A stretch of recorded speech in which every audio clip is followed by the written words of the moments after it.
Good morning. We are waiting for Wendy. She'll be right here. Sorry for the pop up stream,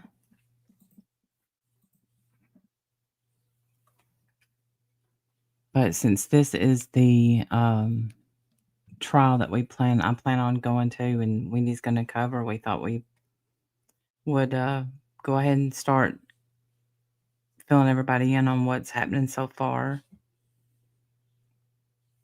Not coming up today because I just don't feel that great, but they're there. Hey, Lacey. Wendy will be right here. Hey, Shamat. Good morning. It's chilly here, y'all.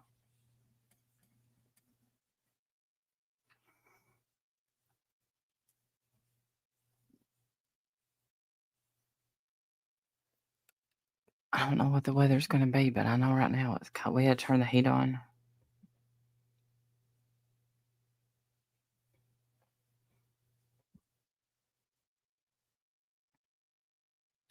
Low 50s. 66 right now. Okay. Hey, Pammy B. Good morning. You love it? I don't know. I guess, I don't know. I'm not a winter person, but I guess this isn't too bad.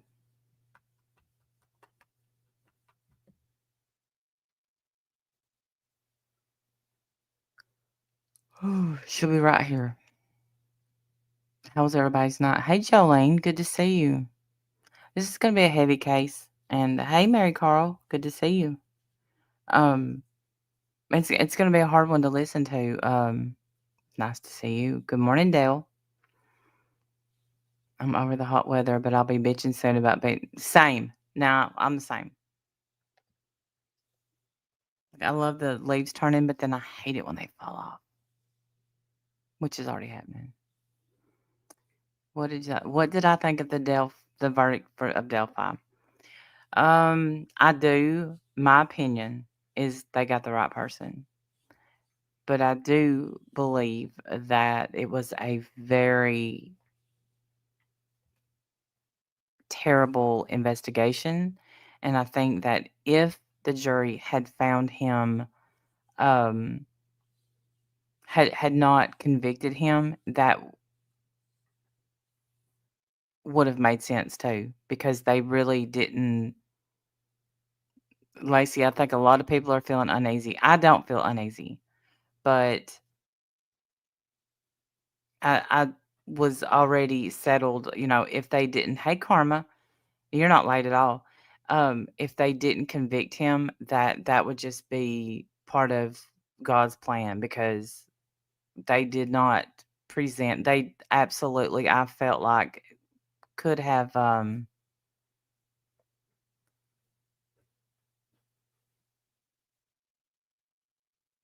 Okay, Pammy. Hit me up in Discord right quick or on Twitter. I tried to. There's a lot of documents online, and I do have some documents, but I can't show them. The ones I have. But anyway, if he hadn't have got convicted, it would have just had to been okay. Because as Charlie said yesterday, I would rather see a guilty man walk free than an innocent man get convicted. Hey Paisley, good morning. So, you know, I think I don't mind a healthy discussion, but I do mind a hurtful argument. So, but I like that. He was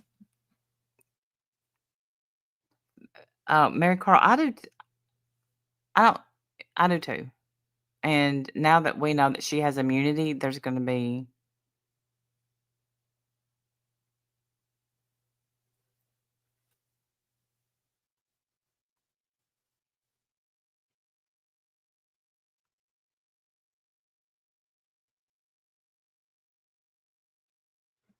Hey, Florida Gray. Good morning.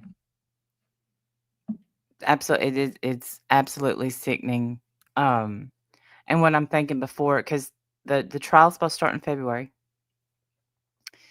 and I'm a little bit familiar now with that territory. But what I'm thinking before, is he gonna take? Is he gonna? Are they gonna offer him a plea? Good morning, Stadius. Are they gonna? Um, is he just gonna plead guilty? Because I don't think it'll be a long trial. I don't think it'll be because I think the case has already been proven. But it'll be interesting to see how this works out. That baby girl needs justice, and but I don't think she's gonna get 100% justice because of her sorry piece of shit mom getting immunity. So, pardon my language, but that's how I feel. I think that her mom, hey, Calamity, good to see you.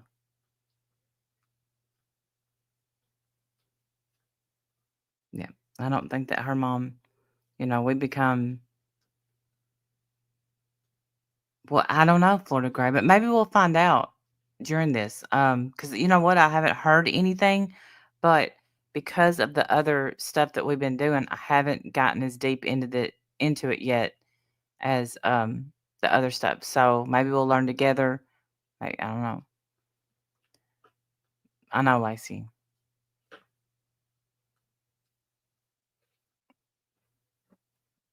Did he think they were gonna offer him a plea deal?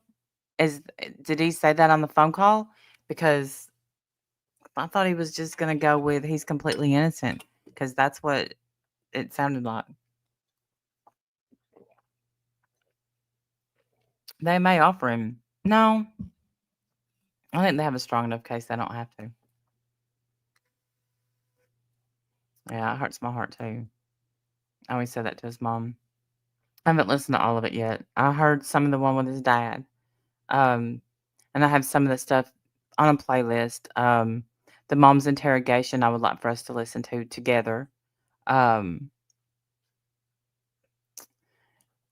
it does seem like the parents are not on his side. Here's a window. Hello. Sorry I'm late. Hello. No, you're fine. How's everybody?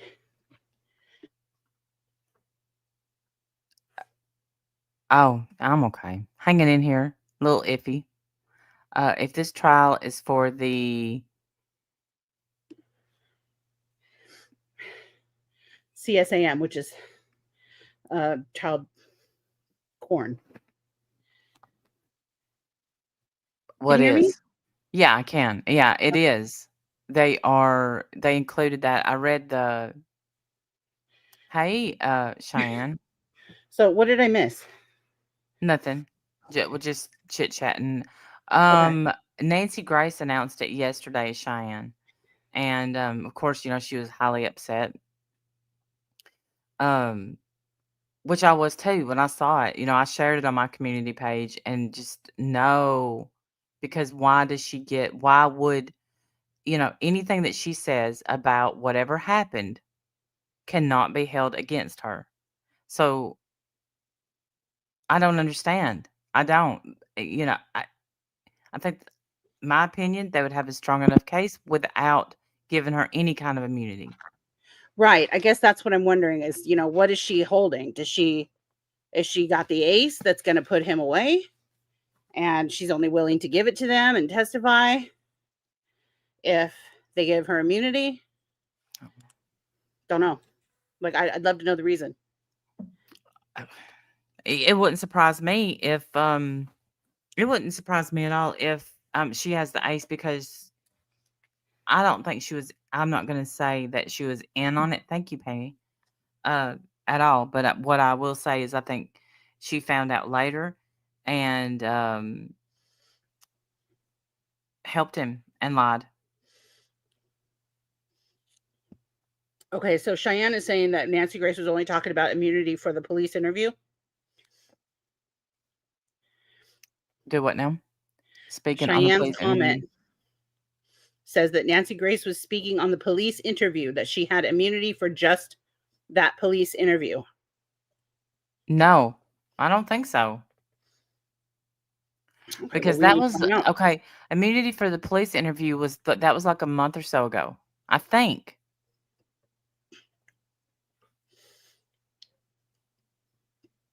Oh, And you were asking. I'm sorry, Cheyenne. yeah, no, I think this is for the whole thing, and I would play Nancy Grace, but I believe she's a striker, or I think it would quickly hit if we played her stuff because of You think? yeah, I do. Yes, Okay. I do. Well, did Court TV put out a video about it? Lots of Let's look. people are talking about it.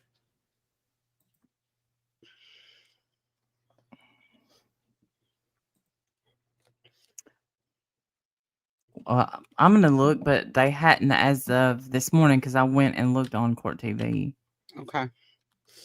Oh, So Pammy B says that she thinks that that's correct. It's only about the police interview.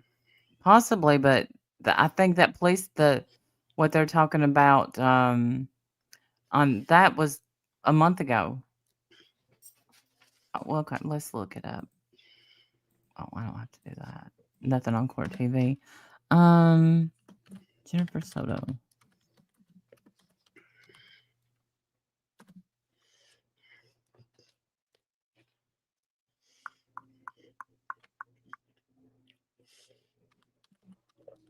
Do you know? What Okay, does that mean, Paisley? She did get an immunity interview. Let's see. What is derivative immunity only? What does that mean? That Thanks, anything Cheyenne. it means that anything that she says that is derivative to the crime, she cannot be held responsible for. And I think that's bullcrap. Completely bull. Yeah. Well, I need to know more about the case. Are we gonna? Yeah, do you want to we can pull up the paperwork or we Mhm. can okay. Or I thought you wanted to watch her interview We or hear absolutely her can. interrogation. Okay. Yeah, let's do that.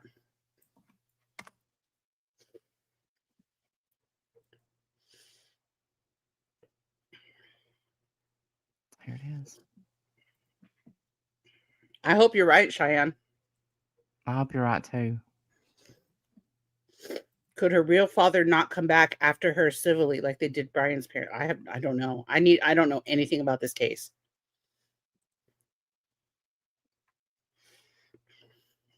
All right, here we I'll be go. honest.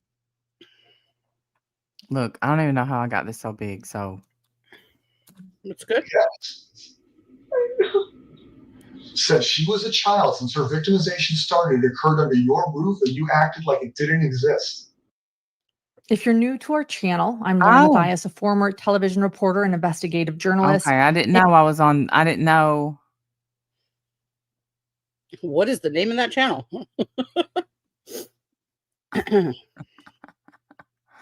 Lauren, you're everywhere.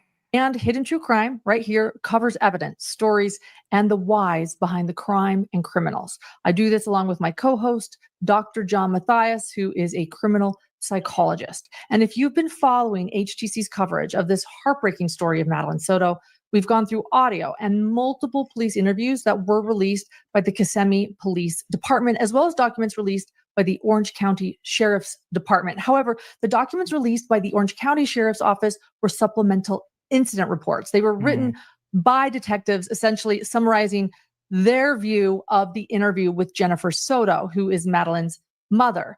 The actual videos of the interviews and the audio of the interviews had not been released until now. So that's what we're going to go over. And I'm going to link to the previous coverage as well. We need to just try to find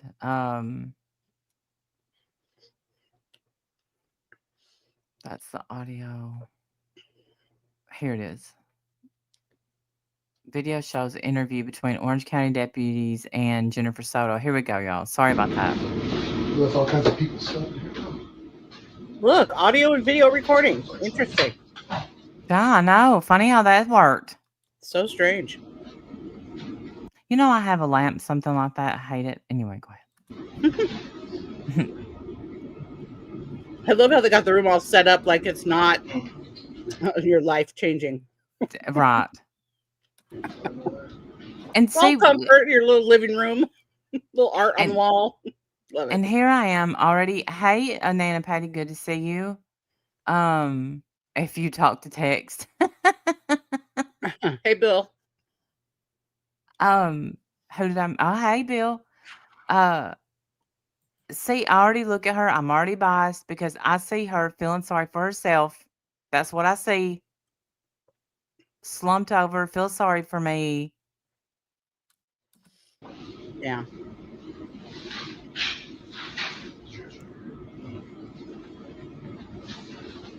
No, you don't get a pillow.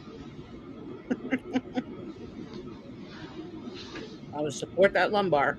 Mm-hmm.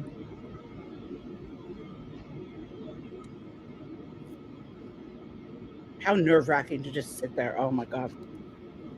Gives me a pit in my stomach. Yeah.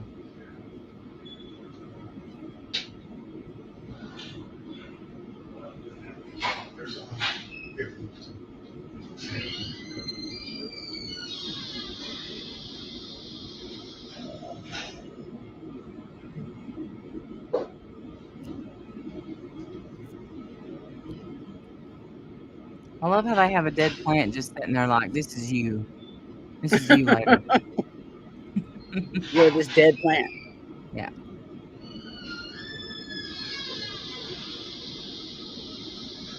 It's Goodness. hanging Somebody on needs by some the, WD-40 for them doors. yeah. Let's bump forward. Sounds like y'all are haunted. Squeaky doors. If anybody needs to be haunted,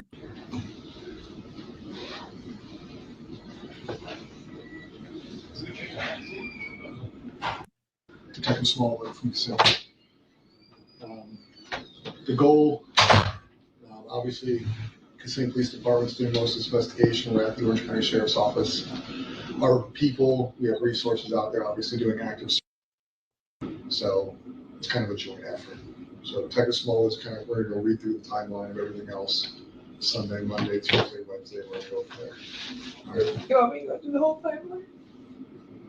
Yeah, Is that what you we'll start with Sunday. Take you through Sunday. Okay.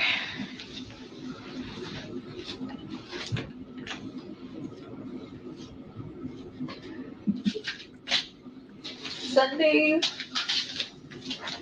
Can I have tissue? Yes, ma'am. Mention your question.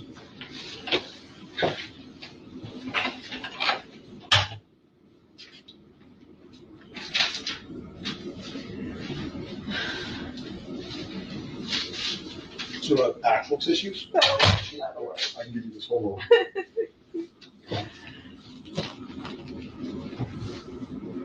So Sunday, love how she didn't need one. birthday party. She spent the I whole was day just at going my to say, mom's she didn't house. take anything. Right. We celebrated with the whole family. I was at work. I just started a new job last week or the week before. Okay. Where's that at? Walt Disney World at Coronado Springs, front desk concierge. Okay. I was finishing up my last day of, no, it wasn't even my last day of training. I was still in the middle of training. Sunday in the middle of training, I couldn't miss to go to her birthday party. So I went to work. It was my family all day. She had the best day. She was so happy when I got home and I saw her. At my house around 8:30 that night. I wasn't home. She got dropped off alone. About 10 to 15 minutes later, Stefan showed up. At your house in Kissimmee. At my house in Kissimmee, he called me. Or he texted me, I don't remember. But he let me know he was there and that she was getting ready for bed. She was doing her routine. So she took her nighttime meds and she got in the shower to get ready for bed. Not What time meds? meds. What does she take? She takes hydroxyzine. Okay. What is it for? It's for anxiety and for sleep. Okay. Um, 7 years old? 13. Oh, why did I think she was 7? I don't know. I don't know. Can you turn the captions on? Is it possible? Yeah, let me try because I'm with you on that. Yeah. Okay, thank you. That'd be great. Did she take that by herself, or would he have given that to her? I think she took it by herself. She got home and she had already taken it. How do you know? Why do I not believe that? I don't know. I don't. That's what he told me. That's what he told you. Okay. He was there when you got home? You got home, they were already at the apartment? Okay.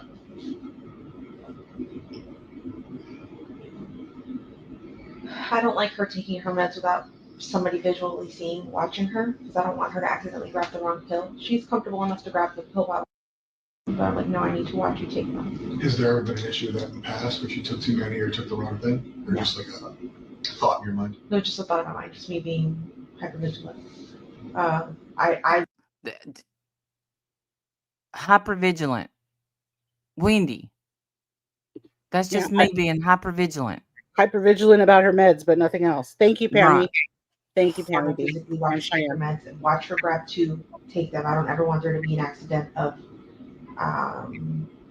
she took too many, or she took. My biggest fear is that she would take Adderall by accident, her daytime meds. Got it. Wow. Uppers during the day and downers at night. Love it. I got home around 10:30. I started getting ready for bed myself. I started eating and taking my meds because I have to take meds. When I went to take my meds, I realized, oh my God, I forgot to take my Saturday night's meds, which is why I felt so weird and so abnormal and not myself Sunday while I was at work.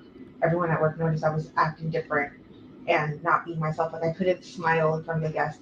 I felt this wave of depression that I haven't felt in years. It was my bipolar symptoms coming up again that I've been medicating myself for all this time. I realized I forgot to take my meds, and I said, you guys, I need a good night's sleep. I need to take my meds. I sent them to sleep upstairs in the guest bedroom so that I could get a good night's sleep. What's that? Do y'all think y'all heard what y'all think y'all heard? Yes, you did hear that. She sent them upstairs to sleep in the guest room? Yes. So she could get her sleep. Why would she send them, not him? Right. So bizarre.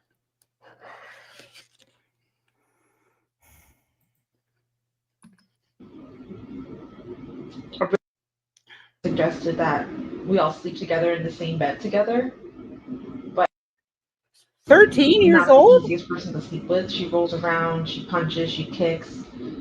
We have a king size bed, and she typically sleeps on one side, and she'll end up on my side when we wake up. Okay. So I asked her, I'm like, no, please, I need a good night's sleep. If you guys can go upstairs and let me sleep. I had asked Stefan to take her to school in the morning. We'll go to Sunday. So His Sunday daughter you take your special meds. needs? Do what?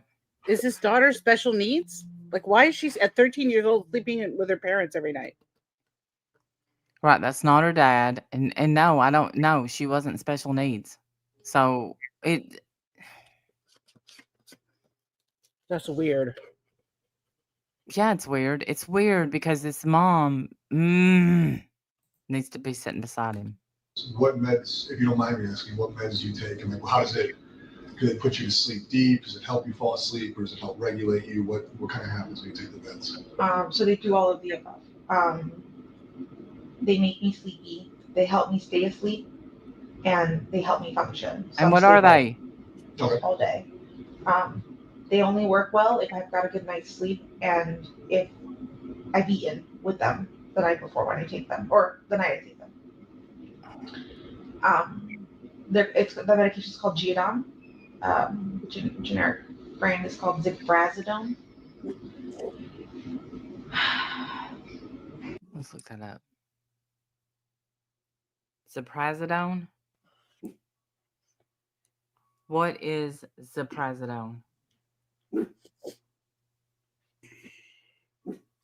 Interesting that she said that her daughter kicks and punches and moves all around at night. I wonder why. Yeah.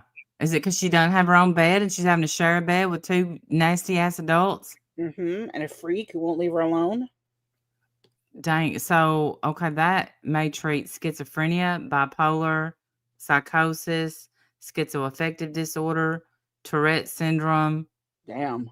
Yeah, that sounds like a pretty So she strong one. takes elephant tranquilizers. Great. Yeah, She did mention that she has bipolar just now, so yeah. that's what it treats. I took my meds, and then I told them to start getting ready for bed, to start heading upstairs and get ready because it was already almost 11 o'clock. It's past her bedtime. She needs to go to sleep. So I sent them upstairs. I think he may have come down at one point to pee before bed, and then he went back upstairs. He uses my restroom because the roommates upstairs don't want to share a restroom with a male. Yeah, so he uses my restroom. Over explaining.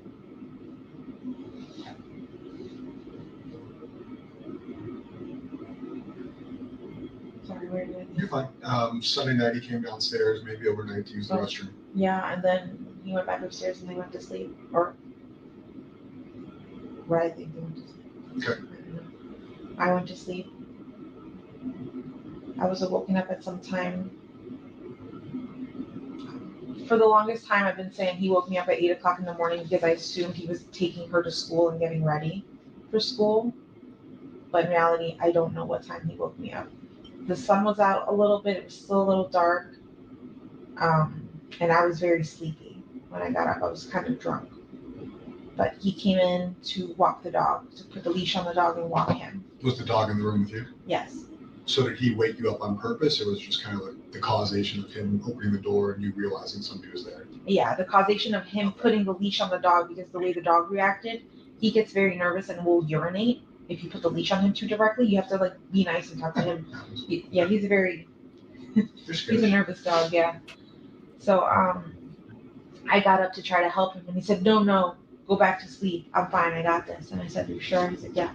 So I laid back down and went to sleep. I heard noise in the kitchen,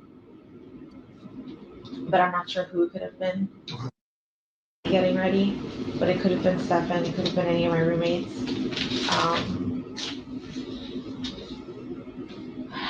I fell asleep again, and I didn't wake up, I think, until 9 o'clock in the morning. Did you ever leave the bedroom in that time frame? No. So he came in, you were kind of woken up based on him interacting with the dog, but you stayed in bed, you didn't leave the bedroom. So if you woke up at like 9, so you never That morning. Monday morning. No. So the last time you would have been Sunday evening? Sunday. Okay.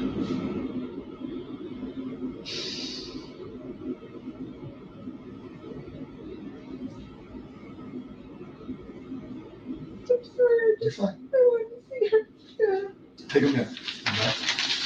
While you take a minute, I was going to ask you earlier, has anybody reached out to you during the time that you've been investigating this to talk about had anything else?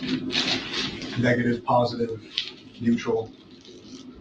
My best friends have all been in contact with me just to try to help me.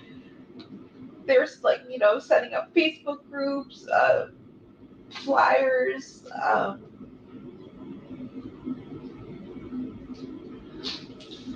No negative interactions with the public or anything? Nobody's like reached out with tips or accusations or anything like that? not that I've seen. I've been avoiding social media because my family's telling me to not go on. Would you be okay with our digital people looking at your phone to verify there's no stuff coming into socials, text, things like that? That's fine. Do you have the phone? Yeah. What they'll do is they'll plug it in, they'll do a forensic download of it so they have the data. That way they can go through it and say, we didn't receive things, we didn't receive things, here's the communications in and out, things like that, so we can verify that for you. That's fine. You have a password on it? 030288. 030288. Okay.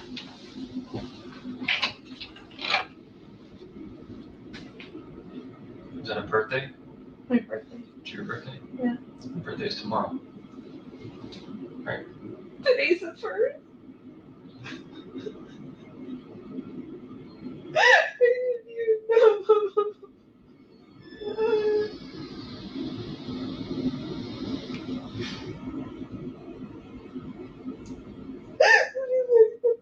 It's the worst birthday ever.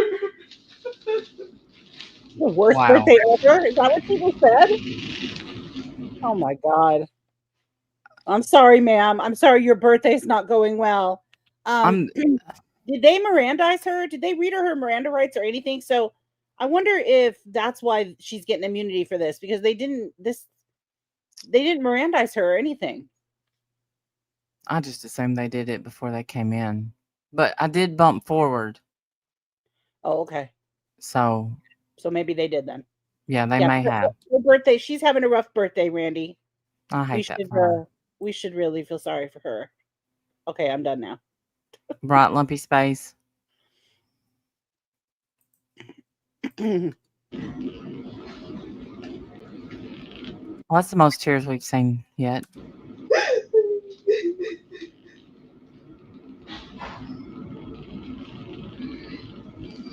She really just said that. It's the She worst did. birthday ever. Yeah. Oh, I think she's about to look.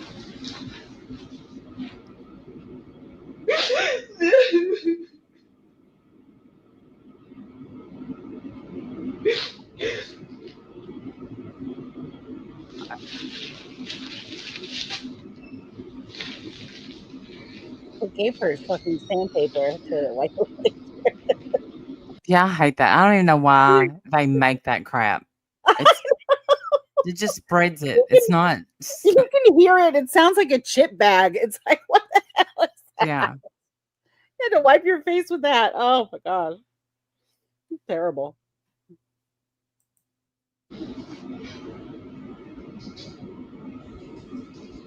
Hey, Melissa. Hi, Melissa. Hey, Choo Choo. That way they can get that going so we can get it back to you before we're out here. We don't keep it from you. So you said about 9 o'clock on Monday, you wake up. Yeah. I wake up. I have a doctor's appointment. I leave sometime between 9:30 and 9:45. And I head over there. It's blood work appointment. The appointment's for 10:15, but they take a while to see me. Where was your appointment at? LabCorp. And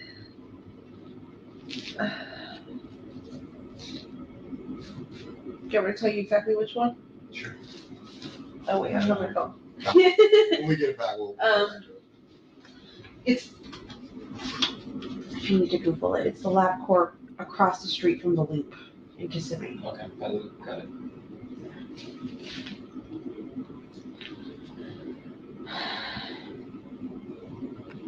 Had my appointment. I finished there sometime between 11:15. Then I headed home. When I got home, Stefan was there. I had talked to him a little bit earlier while I was waiting for my blood work appointment, and he let me know, oh, I'm so sorry, I left my phone at home by accident. School, everything went great. She got up super early, got up really quick. Oh, he left his phone at home. They couldn't ping it. Oh. She slept most of the way in the car. I asked her multiple times if she wanted McDonald's, but she said no. Because that was the plan, was that they were gonna stop at McDonald's that morning and go get breakfast. I thought you didn't know their plan because you was asleep, deep asleep. He said that he had gone to the vape shop and they were closed and they didn't open. So he waited there for a while and left, and then said he was gonna go back later.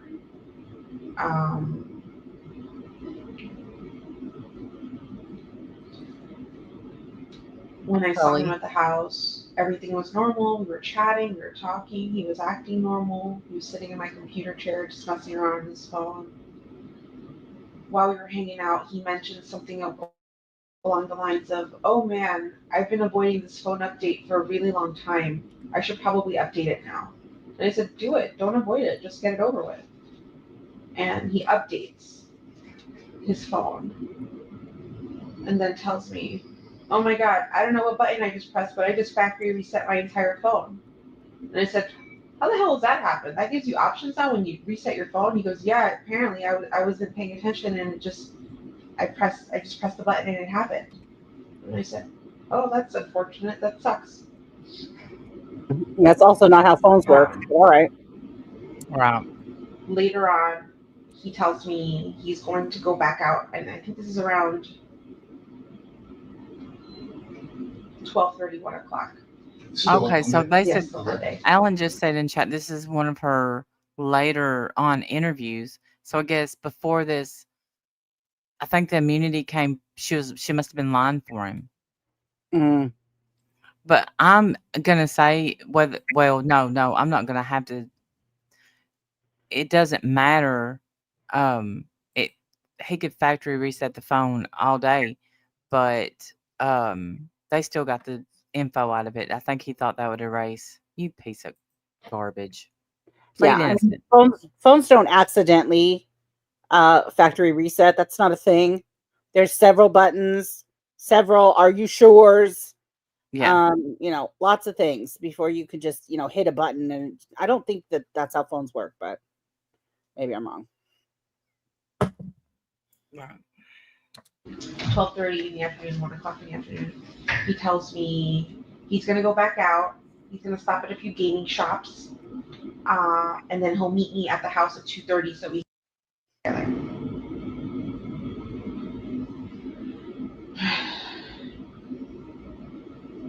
He left.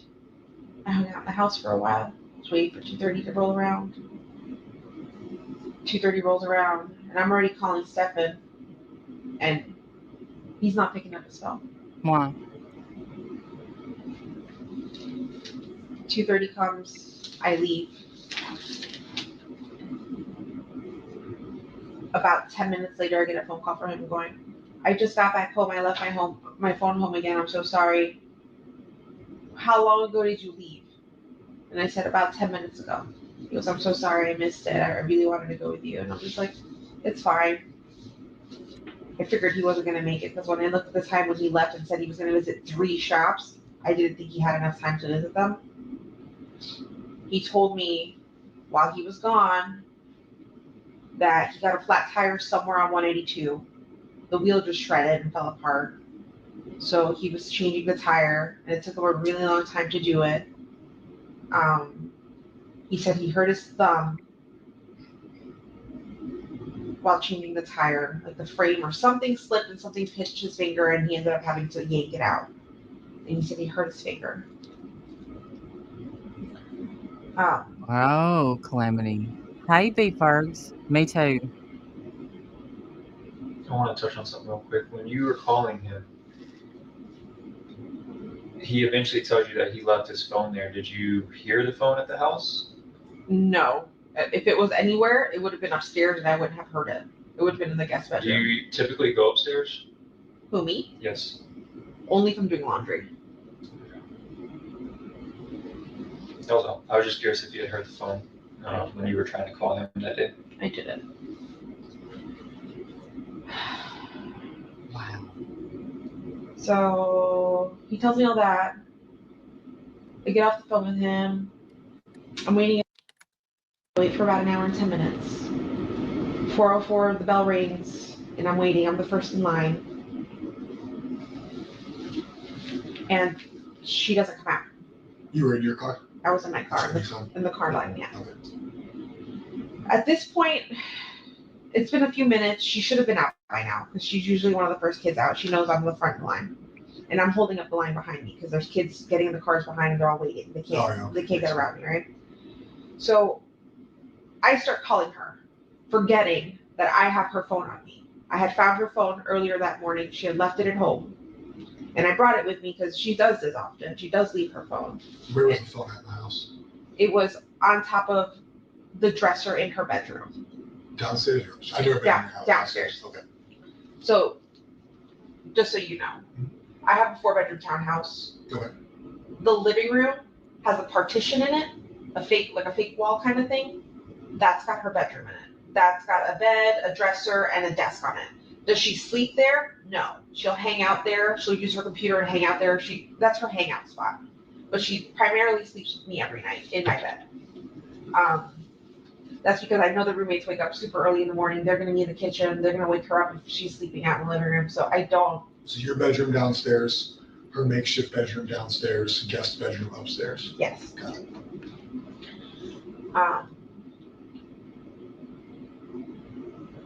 Her phone was on her dresser. When I found it, I was like, oh my God, she's got the phone again. That's great. I brought it with me to the school because I was just going to yell at her and then just hand it to her so she could have something to do on our way home. 4:10 rolls around and she's still not out, or 4:09. And then at this point, I'm feeling the pressure from the cars behind me. I'm like, okay, they're all full. They're all waiting for me to leave and she's not here yet. So I take off and I'm thinking, maybe I missed her. Maybe I forgot to tell her I was picking her up from school today because I don't know if she knew that I wasn't working. I don't know if she knew if I was off. So I asked, I don't know if I told her that I was going to get her. So I left thinking maybe she walked. That's pretty close to school. If I can't pick her up at school, that's where I tell her to. I drove the path she would have walked. I didn't see her. I got to the office. And she goes, no, it's a little too early. And I said, okay, let me go drive back down and wait along the path she would walk and just wait. And I parked and I waited.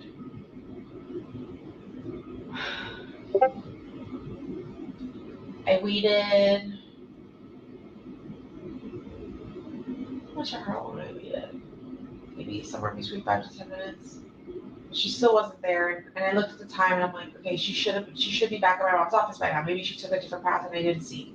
So I went, no, she's still not here. And I'm like, that's really strange. So I call. I don't know if I text her. I call.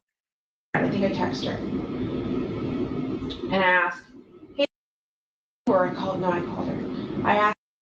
I thought you had her phone. And she said, no, she didn't make it to first or second period.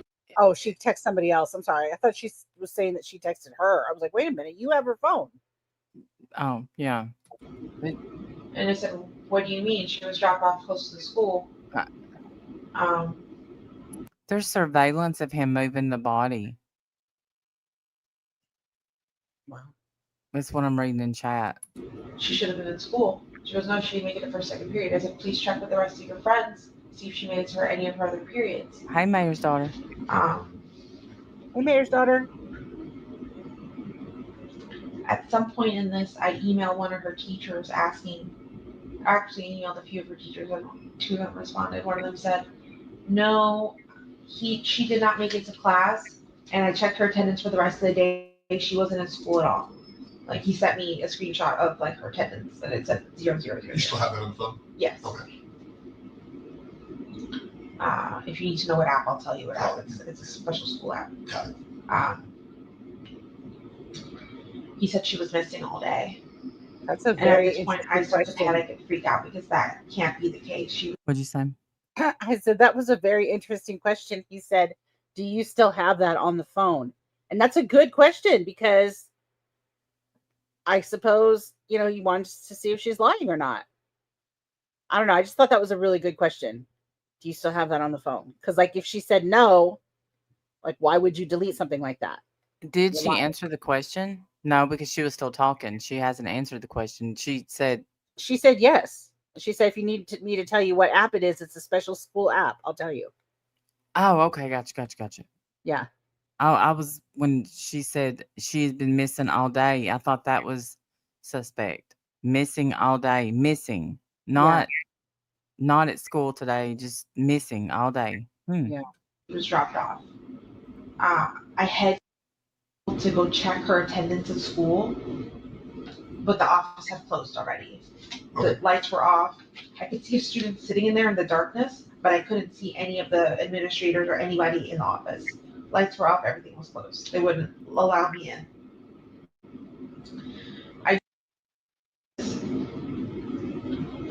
I think at this point the teacher had responded to me and told me she didn't make it to school at all. I start having like a freak out panic attack. Are you still just you at this point? Is it you and Stefan? It's me and my sister, and I want to say one of Catherine. I start panicking, and I think at this point I call Stefan and I tell him, hey, because she didn't make it. She's absent today. There's no attendance of her at all today. I'm like, right now. And he said, okay, I'll be there. And he came to the office. And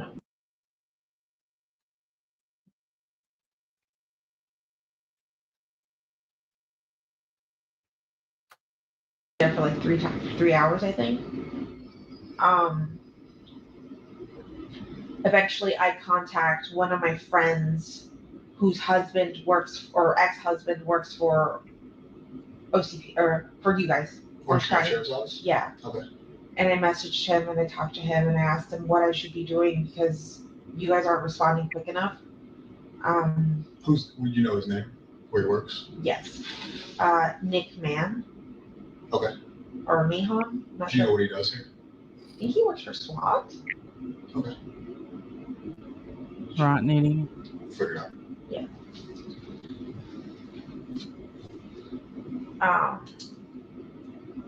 He tell you to wait. I can't remember anymore. I think he let us know that there were other kids missing in the area, which is why you guys weren't responding quick enough. I think an 8 and a 9-year-old had gone missing around the same time too.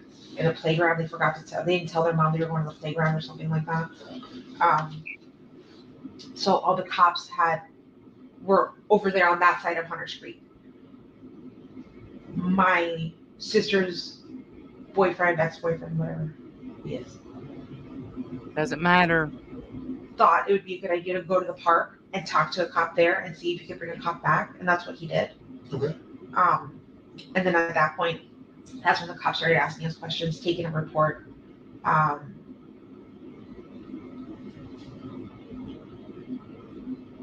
Interviewing me, they interviewed Stefan. They asked Stefan to take them back to the location where he dropped them off, and he showed them wherever he dropped her off. Mm-hmm.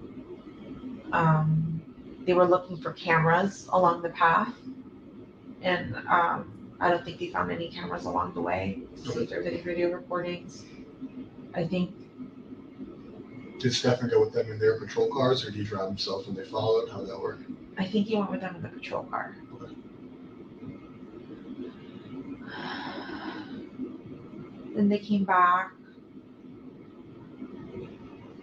And then that's it. Everything was done. The cops were done. We were done. What time? You remember what time that was on Monday? It was after dark. It was say 8 o'clock. What did you guys go do after that? We were in separate cars, me and Stefan. Okay. I ugly cried on the way home. Did she just say I ugly cried on the way home? Yeah, she did. That was ridiculous. Wow. That Literally nobody cares if you ugly cried, ma'am. no. Nobody you know, you didn't have to throw in you cried. You should have I mean Like why is that part of the narrative? That's weird. right. But all right. I shouldn't have been driving. But I ugly cried on the way home, and I went straight home. And then the first thing I did was call Fox 35 News. to see if we can like air some missing children information out there. When you say ugly crying, just overly emotional tears, makeup running, or is there like what is your meaning of ugly crying? Sobbing where I couldn't see the road and I shouldn't have been driving, like I was swerving. Makes sense. She's all mad that they don't understand what that means. See my Well, beautiful means face? that I'm It very, means that, it means that I'm very, very sad, and you should know what I'm saying. yeah, and I went from beautiful to ugly because I was crying so hard. Right. And now I'm not going to get credit for being sad because you don't know what that means. Right. And I said it twice. I said it twice. I hate her. Dear God. Fox 35 come out to your house, or what was their response? They responded the following day. I think we did a Zoom video interview. Did Stefan follow you home? I don't know if he followed me, but he drove home, yeah. I mean, was it within a reasonable time when you got there? Like, Yes. Drove home. We waited there. We didn't know what to do.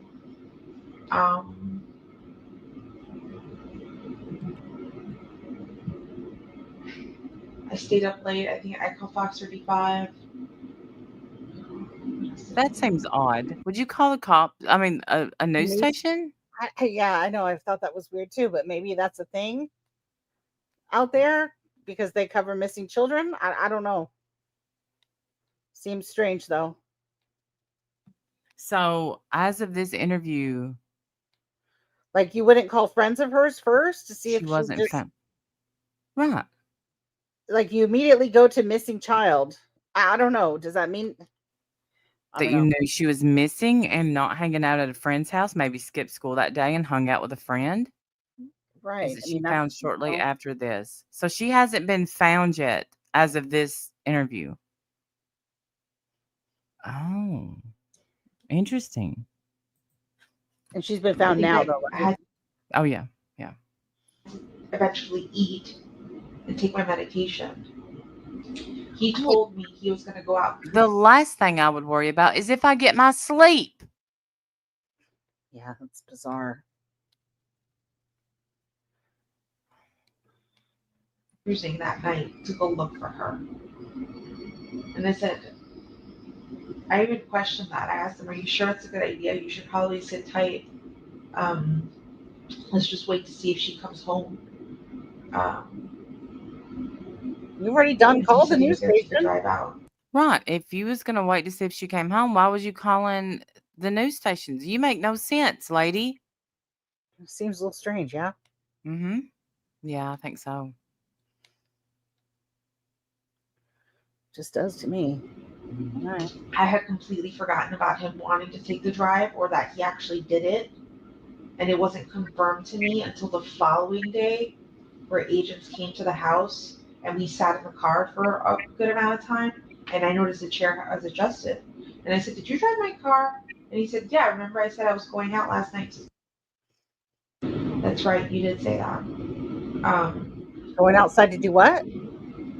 Well, I guess he supposedly went to look for Madeline, but more than likely he was going to make sure the body was hidden. And that's what I think. That's just my opinion, though. Yeah. Wow. Mm. Can you tell you where he looked? I think he said up and down 192, and I said, why there? And he's like, I don't know, I'm just looking. I was just trying to look anywhere. And I'm just like, okay. So far, to her knowledge, that her daughter hasn't been missing 24 hours up to this point.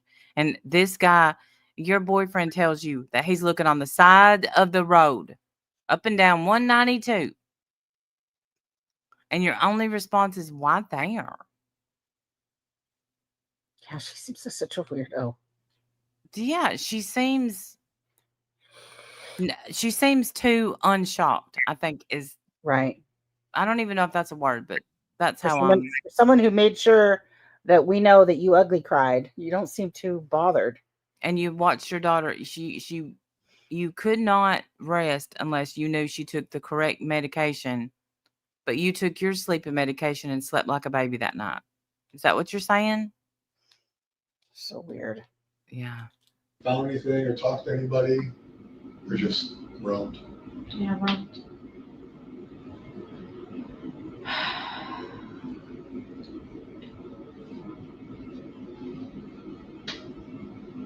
When you were getting ready for bed, you were tired, emotional. Were you falling asleep when he left, or were you already asleep when he left? I was already asleep when he left. Okay. Did you sleep downstairs?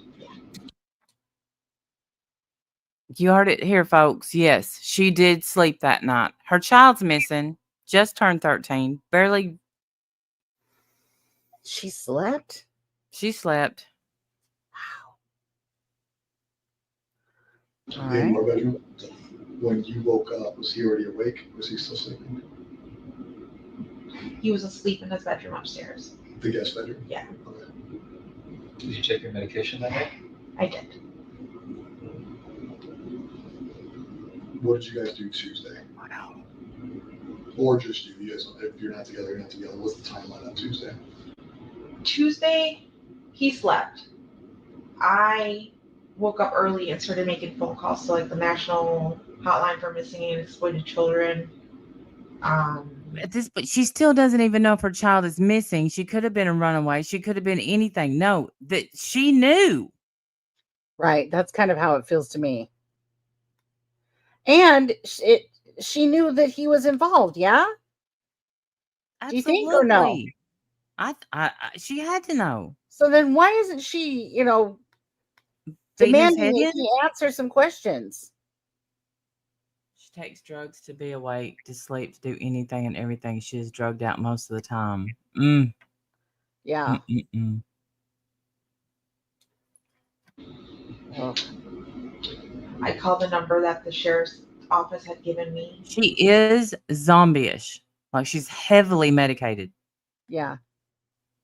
To see if they had any information, and they let me know that she was like the what did she say she was? I don't remember what she said her position was, but she had just gotten into the office and was just starting to work on it, so she didn't have anything new for me. Her name was Bonnie Mitchell. I remember that. She asked me to send her some photos. The National Exploited Children's Hotline place asked me for photos as well. I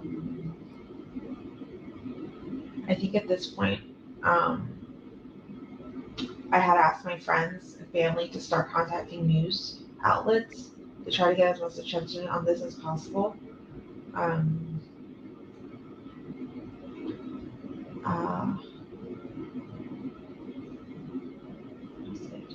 Still I find had that a lot odd. of phone calls coming in, and I was picking all of them up, hoping that any of them could help me. But it ended up being news reporters or people who had seen my phone on my phone number on a flyer and was trying to give me suggestions. Somebody letting me know that they took flyers all the way to Orlando International Airport and posted them all over the place in case she was being trafficked. They suggested that I go to Amtrak and Greyhound. I had my sister making all these runs for me. I didn't leave the house to do any of this. Stefan's still asleep. Yeah. Eventually, reporters come to the house and do an interview. And at this point, Stefan was awake. Nice of him to wake I up. did an interview with them. Yeah, nice of him to join the party. And then Stefan was crying in the background, and I said, "Stefan, do you want to do the interview? You can if you want." And he sat in front of the camera and did an interview where he cried. Do you know which news outlet that was with?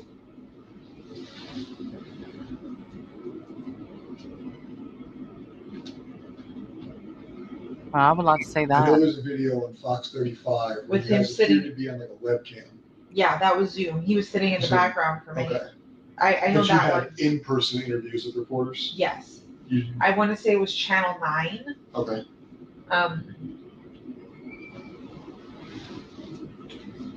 Yeah, Channel 9. And he spoke to them? Yes. Okay. And he ugly cried in front of the camera too, so he was fucking fake sob crying.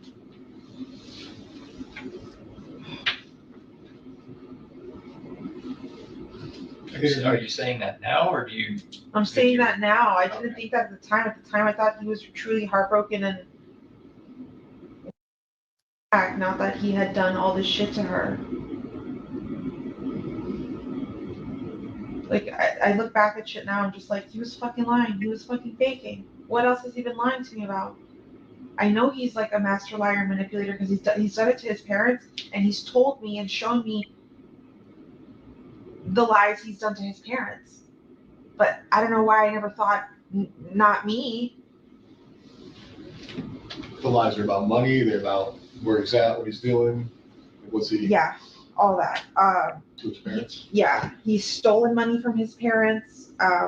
They used to have a few $1,000s hidden in like a closet for emergency fund kind of thing. And during COVID, he stole, like, he wanted RC cars. See, if he wants something, he's gonna get it, no matter what. So he wanted RC vehicles, the remote control cars, fancy ones. They were a few $100s, and I'm poor. I know I can't afford it, and he's showing up at home with these things. And I asked him, "Where are you getting the money from? Because we don't have this money."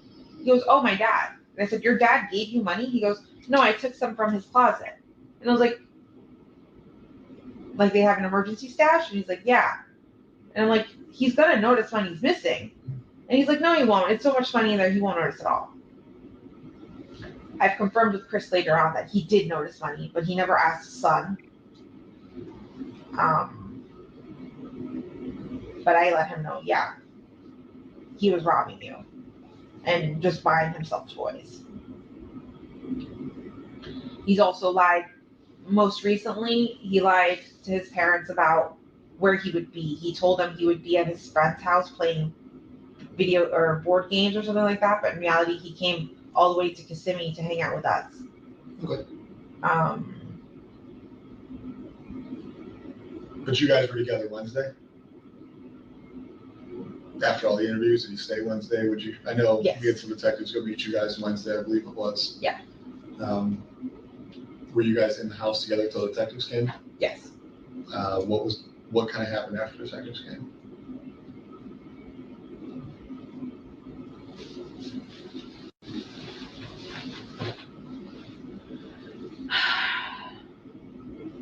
See, I feel like everything starts to get blurry. Oh, I get it. Trust me. We've been in this office for like 3 days straight. Yeah, so I just don't remember what day I had conversation with you guys. Tuesday night, Orange County detectives came out there because I ended up coming out Tuesday night. Yeah. I don't know if you remember seeing me or not that night. Okay.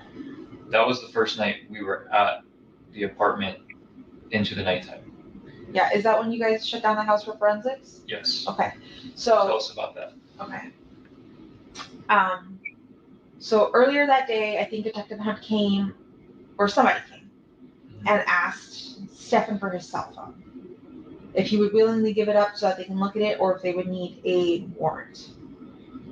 And I remember him saying, "Should I have asked a warrant? Should I have?" And I'm like, "No, if you've got nothing to hide, give him your fucking phone." And I think we hung out in the house for a little bit, and then when you guys came in the evening and you guys told us to wait outside and we waited in my car, he started getting very anxious and very panicky, going, "I want my phone back. I want my phone back." And I said, "Listen, at this point, it's their phone. It's theirs for fucking ever. I don't give a shit. We will buy you a new phone. It doesn't matter anymore. Whatever they need, they need. Like, let them look at it."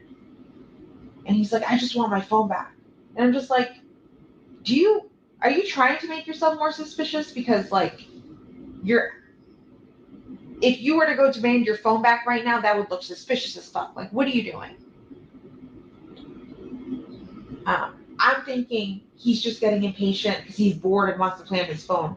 And at one point, he takes my phone to start playing with it. I give it up, and I said, "Here, play on my phone. Have fun." Because I think from my phone, he was trying to log into his emails, but he couldn't because you need like 2-factor authentication from your own phone. And I'm just like, "What are you trying to look at?" And he's like, "Oh, my shipments, my packages." He's addicted to buying shit. That's another thing. Me and his dad couldn't figure out where Stefan was getting money from to buy stuff since he's been unemployed the last 2 months, but he's constantly buying himself packages, buying himself things off of Amazon, buying himself things off the line. Is this stuff you can confirm, or you think he's doing this? What? Buying packages. I can confirm because I am linked to his Amazon account, Okay. and his parents can confirm whatever UPS packages or whatever he's getting at home. But I'm linked to his Amazon account. If you guys have my phone, you'll see whatever shipment. I think most recently I did like birthday party. If you see birthday party stuff, that was me. But everything else, him.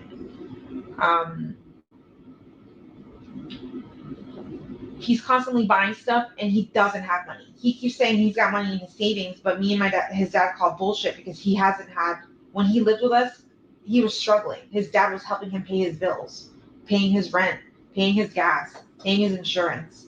Stefan was helping us, supporting us by buying food and all that stuff. But I don't know what he did with the rest of his money. And I don't know where he's getting money from now. Okay. You were telling us that he was trying to log into He's his trying. emails. So he's trying to log into his emails on his phone. And I said, 2-factor authentication, you can't do anything. You're just gonna have to wait till you get your phone back.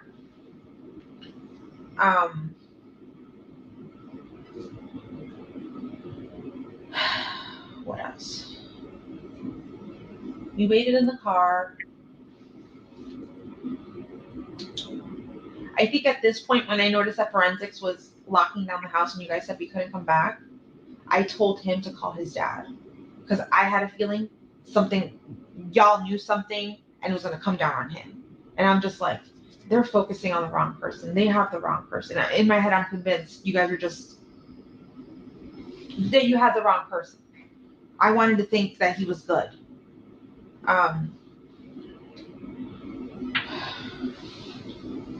Before we get ahead of that, what is the conversation like between you two when you're in the car?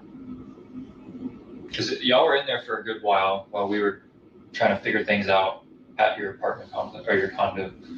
What's the conversation like inside that car? I'm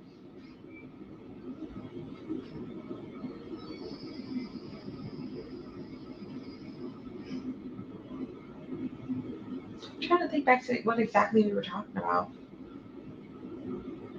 I know I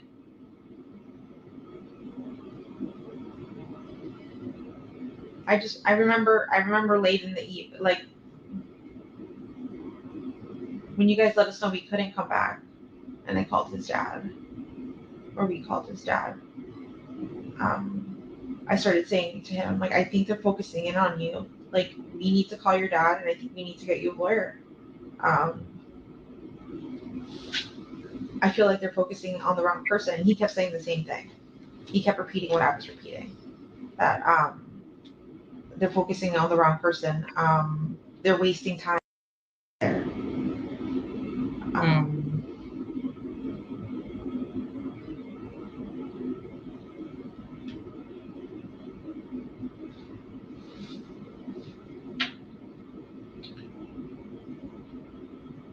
How did he feel when you said he needs a lawyer?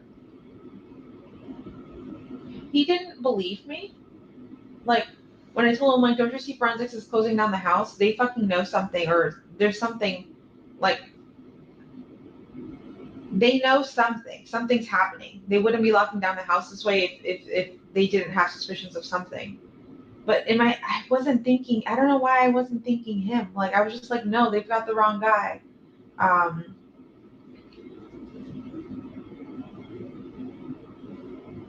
He just kept saying that they have the wrong guy, that they're focusing on the wrong person and that we're wasting time and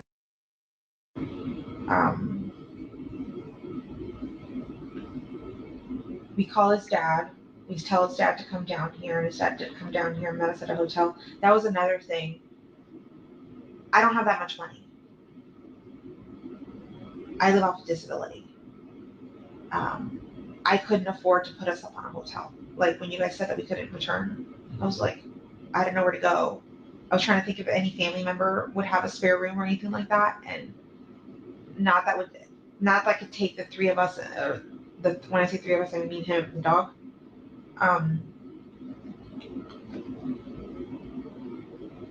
And I know at my mom's house, we wouldn't have been welcome. My mom does not like Stefan. She's never liked Stefan. Always listen to your mom. Always. Mom knows. Yep. Mom knows a son of a bitch when she sees one. Sure does. So I knew that our only option was to go to a hotel, but I couldn't afford it. So we called Chris, and Chris met us at our hotel. Oh, thank you for the tip, baby doll. I appreciate that. By Disney. Okay.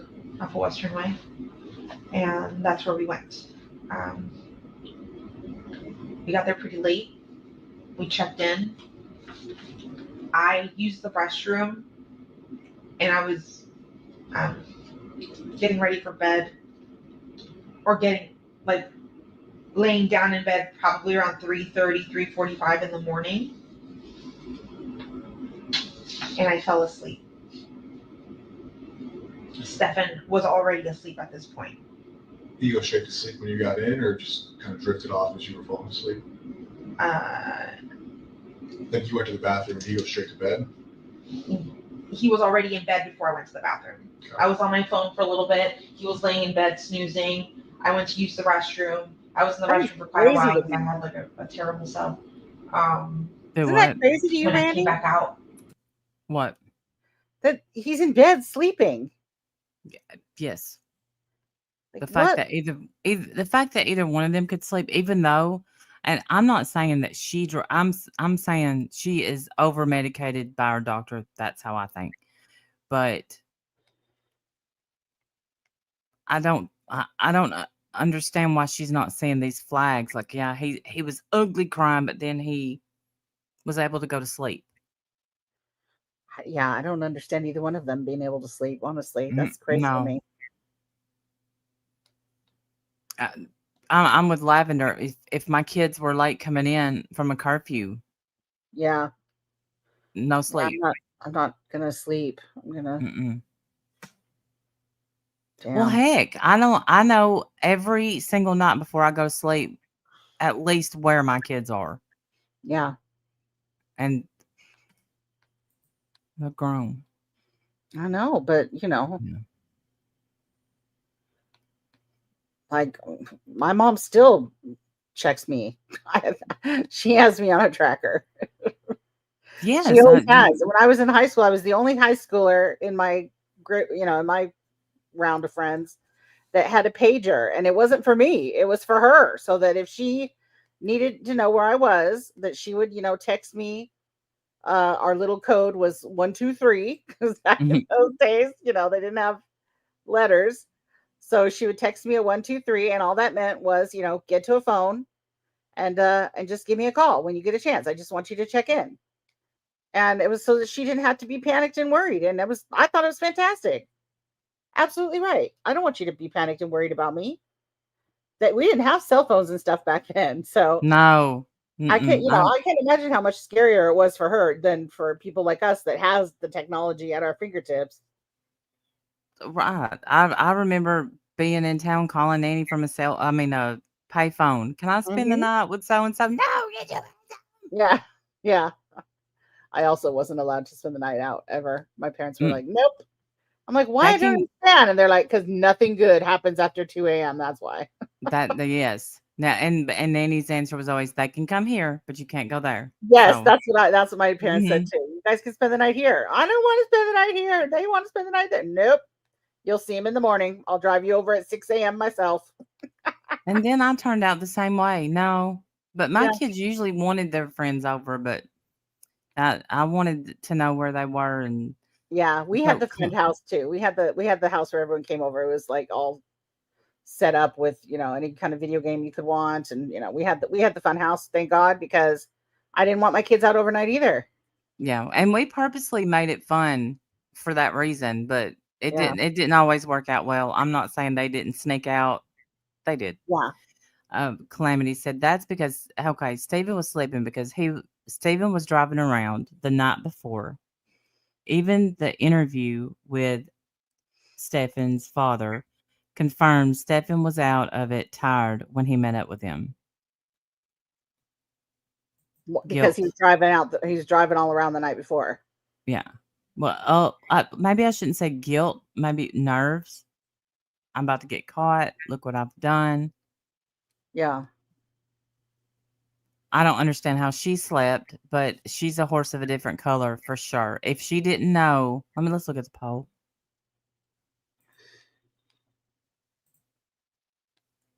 %79% say she did know. No, she did know.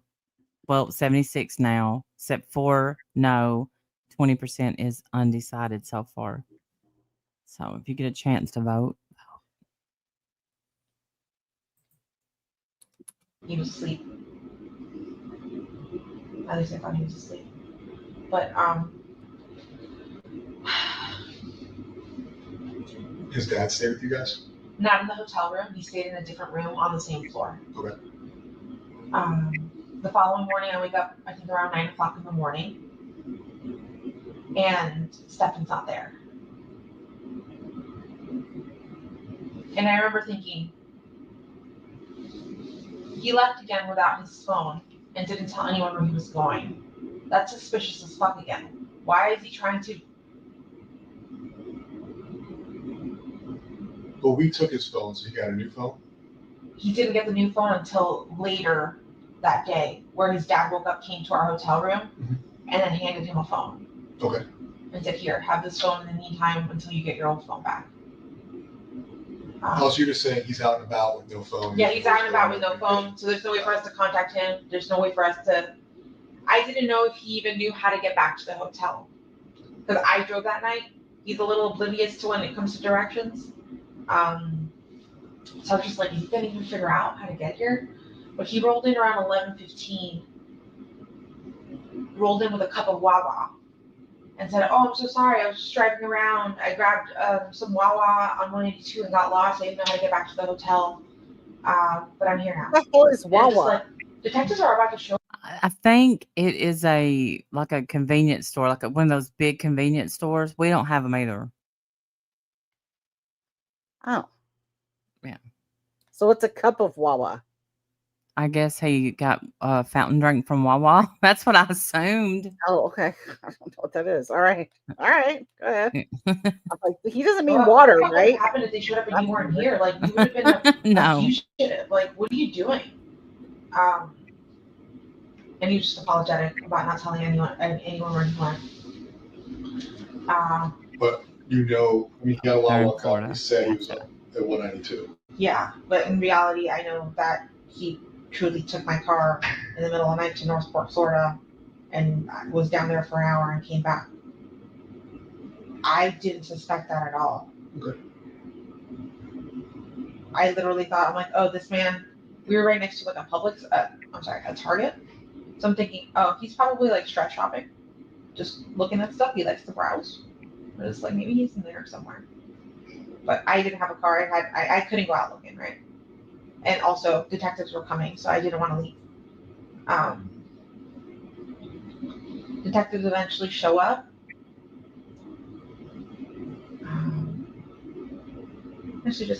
We were in the hotel room for a while.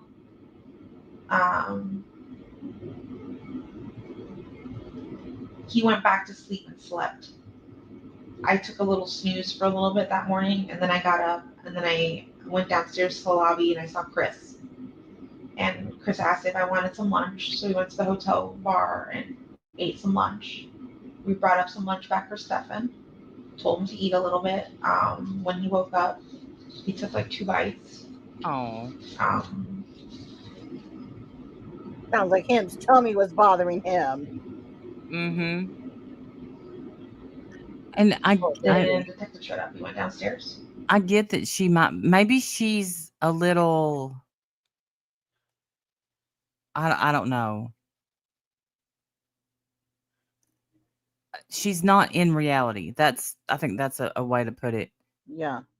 But I can't believe by this time she hasn't thought he's suspicious.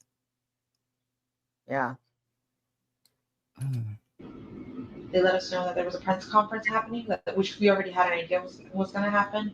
And they told us they would give us a ride and escort us to the conference here. And that you guys would let us in the back way so that media wouldn't see us.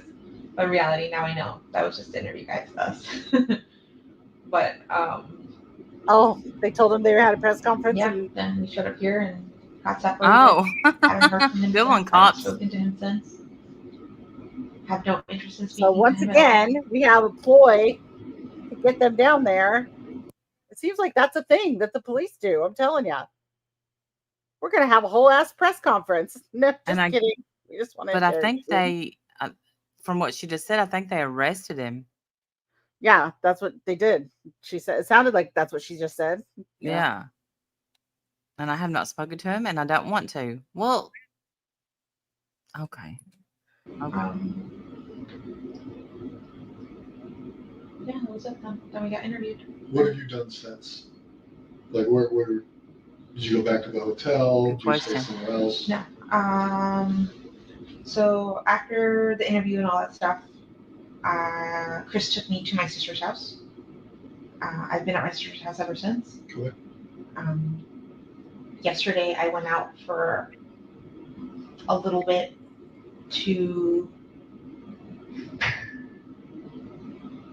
go to Target to try to take my mind off of things. I went to Target to go get myself a toothbrush and deodorant, things that I didn't have because I left the house so last second.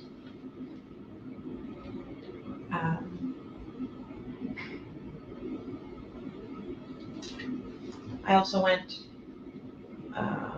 to my ex-husband's wife's mom's house. It's complicated, but we're all friends. So? Yeah. And they consoled me. They just kept me company. They made lunch. Then I went back to my sister's house, and I've just been pretty much there ever since. When I went to Target, I decided like, oh shit, I shouldn't be out in public. People could recognize me. It can either be good or bad, where people could tell me. I've already had people recognize me in my community, and dealing with people's heavy emotions and them coming to me and crying and telling me they're so sorry and how they feel is so heavy because like I just have to kind of stand there and take their emotions and like, I don't know, it's so heavy. When I realized that these were the interactions I was having in public, I'm like, I need to stay home because I just can't carry anyone else's emotions right now. I have my own to deal with, like my own. I don't want my own mental health stuff. That must be so inconvenient for you. For me to Right. How hard? So hard for you. And she doesn't want her mental health to suffer. Right. Yes. And at this very moment, her child is still missing, by the way. Wow. I just don't want to deal with their heavy emotions telling me how sorry they are. Hey, more than enough. That's so insane to me. Wow. Family seemed mad at her, or at least her mother. They probably were very. I understand that, Calamity. Very much I understand that. Spiral and end up back being hospitalized. So what, you wouldn't be able to keep me out of the hospital, I don't think. Same. I met Stefan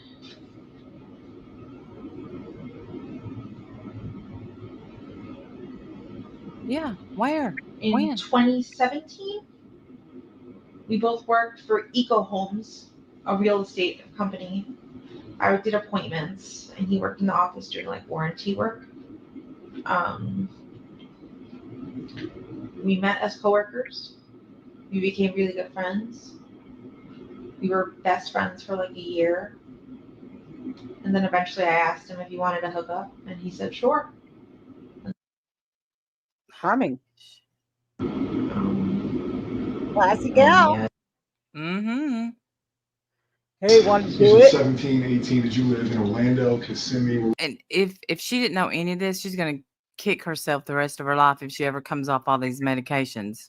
I don't know if she even can, but I do think she's zombie-ish. Want to do it? Let's hook up. You want to hit this? Want to hit this, big guy? What's he supposed to say? No. She'll regret that. Oh, Were you boy. guys thinking that? Kissimmee. And did you guys live together in 17? That's what I was going to ask Calamity, because he doesn't seem to be missing work for any of this. He technically lived at his parents' house, but he was staying at my house all the time. Okay. So, Same the house you're in moral now. of the story is, Randy, the moral of the story, young ladies, is don't do that. Okay. Don't do that with boys. Yeah, don't At ask them. If they least don't hit no on good. you, That's right. uh, Nothing just good say no. comes from that. Don't be Right, don't be out DEK? there jumping on boys. Don't be doing that. I have to say, DEK, I agree with you. I think, well, she definitely failed her daughter. She definitely failed her daughter. She, Or a different house. Wait, I take it back. In 2017, he wasn't staying over my house. It started in 2018 when we started hooking up, and he started sleeping over my house. Okay. And what were your next question? Was that in the current Yes. house you live in now? Yes. Okay. How long have you lived in that house? On and off, because at one point we moved close to where his parents live right now. They live in North Port Florida, Sarasota County. I lived in Port Charlotte, which is Charlotte County, the county right next door. We had an apartment there for like 6 to 8 months. We moved down there because, again, Stefan was promised a job and that fell through.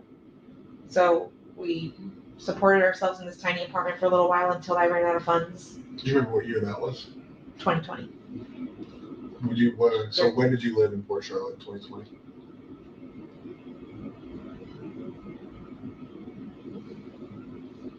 I don't remember what month I moved in, but I remember moving out in November. Of 2020. Yeah. Okay. So it was some.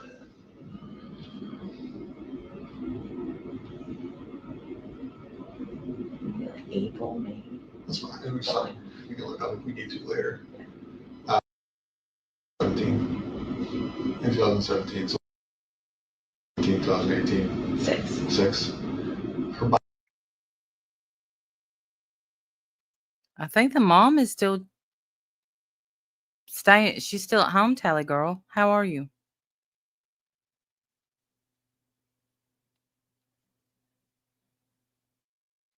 That's not me. I don't know why they edited this out.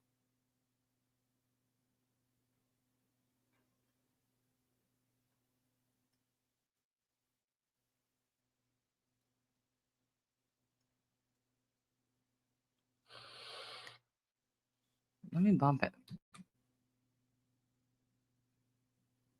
Maybe they're giving addresses. No, but Okay. I've had ex-husbands and ex-boyfriends live in that same house before. Okay. Oh, okay. Good to know.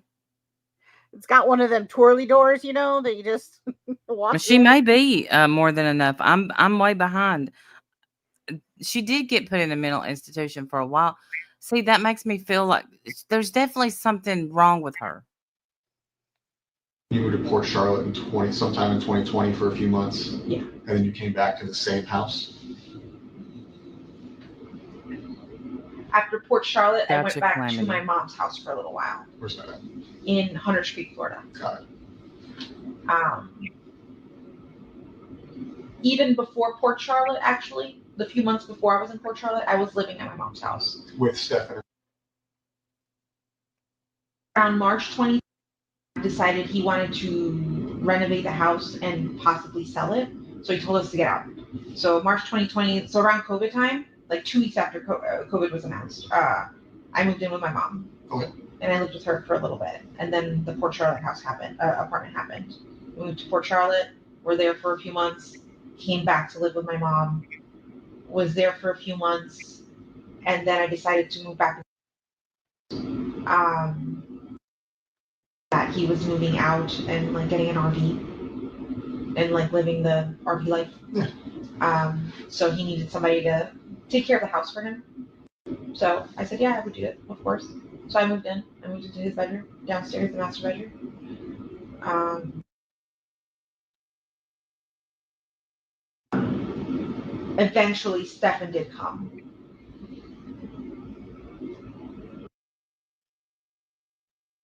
for a few years.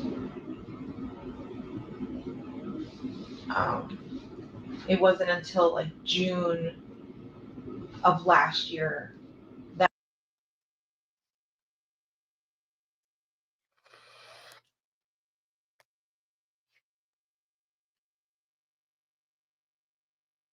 I can go upstairs to the guest bedroom upstairs because I just he's not a very clean guy. He's kind of a little hoarder and like collector. So just my house was always a mess and never the way that I wanted it to look. Or the clutter just gave me anxiety. So I asked him to move upstairs and he did. And he lived upstairs until until December of last year. And then he moved to Northport, Florida with his parents, but they had promised him a job, but that fell through. So we were in the process of trying to get him to come back up here to get his job back at Disney and for him to move back into the house for a little bit. And I'm not sure long term. I know temporarily I was willing to accept him back. Was that something out of convenience for him because you? A little bit of both. We missed him. And I wanted to help him out, like make it easy, like give him a place, like a base to start at, and then for him to start looking for something else afterwards, on his own. But yeah. You obviously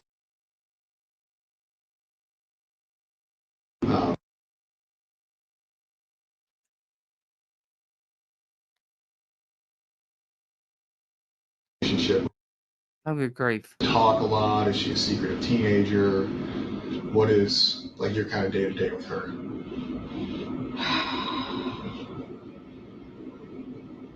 I would have said a normal relationship. I asked, she would tell me. I didn't think she was hiding anything from me. I didn't think she was lying to me about anything, but obviously she had secrets. I mean, the hindsight. I mean, all the stuff you found out over the past couple of days. We're like taking that out of the picture. Your relationship with her. Okay. Like not say, looking back saying, okay, I was being lied to. Like up until you found out some things that you've been told. You guys had an open communication relationship. You talk about everything. Life. Yeah. If anything, she was a little bit more open with Stefan because she told him about a boy she had a crush on. Okay. And that his name was. And she described him. And Stefan's like, "Are you aware that she has a crush on a boy?" I said, "No." He's like, "Yeah." She told me that he's tall and that she likes his fluffy hair. When was this? Do you remember when this conversation happened? Within the last week sometime, but I'm not sure. Okay. Like so we saw, so within a week of that Sunday. I'm not sure if if she had told him via phone chat. It must have been via phone, like phone conference, like we don't FaceTime, we Google Meet. The Android version of FaceTime, yeah. So we would Google Meet often. Sometimes when we get home from school, just talk all day, or sometimes not even talk all day. We would just bullshit. I would be doing my own thing. He would be doing. We're just keeping each other company on the phone. And I think in one of those conversations, she told him that she had a crush on a boy. But I checked those text messages with that boy, and nothing seemed weird either. So. How did he? I mean, it could be new. I mean, she sees a guy at school. She thinks it's attractive. He shows her attention. I mean, she shows. How did he take it? See you later, Nana Patty. Was he like? And Bye, Nana Patty. I'll let you think back before you know things you know now. Like, did he seem concerned about her? Did he seem excited for her? Like she's starting to, be a kid and have crushes and everything else. Like, he seemed happy for her. Okay. He's like, "Yeah, did you hear this? This is super cute." And I was like, "Oh, I hadn't. She hadn't told me." And I wondered, I'm like, "Why didn't she tell me? Why did she tell him and not me?" And like, I want to know who she got a crush on. But maybe it's because I told her. Okay. She Can you put it on pause for just a second? Mm-hmm. I don't know about this case, okay? This is my first day even listening to any of this. So is it possible that, because you said that's not her real dad, Is Right. it possible that she thought of him as like a boyfriend? Yes. Okay. Because she's, sitting there sharing her day about other boys and stuff. And I'm wondering if she thought of him as like a boyfriend. It doesn't make anything okay. Trust me, I'm not saying that at all. Let's see what is the chat saying, because I do think that.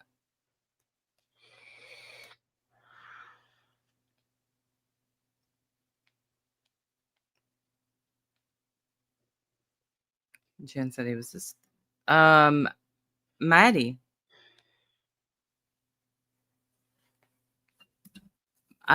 I think he groomed her. Right.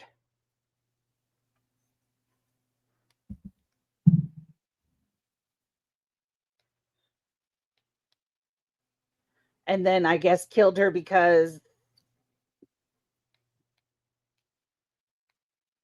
she got pregnant? Really? Is Possibly. Yeah. I don't think that proof has came out yet. Okay. She was looking and wanting to be his. Oh.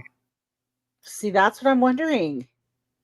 Yeah. Because the fact that she didn't tell her mom stuff and she would tell him stuff, that's very competitive behavior. Yeah. Ladies, you know what I'm talking about. So I'm just curious if she thought of him. I don't know, Ellen. Right. I think they mentioned Maddie was going to tell the truth about him. Right. Maybe make him choose between her and, you know what I mean? Like maybe she was, who knows? Like maybe she didn't want to keep the secret anymore, maybe. Right. And then again, I feel like her mom put her in such a bad spot too. Absolutely. Well, yeah, of course. Yeah. Like none of this justifies anything. No, I'm just saying that's. But I'm just curious as far as the mental dynamics and the emotional. Right. Do you feel like, I feel like, and y'all tell me whether or not y'all agree with this, that the mom was completely checked out of life, completely checked out of what was going on with her daughter, what was going on with her boyfriend, what was going on, period. Yeah, well, she's medicating herself so that she doesn't have to deal with anything during the day or night. Mm-hmm. And and the fact that he's happy to take care of her.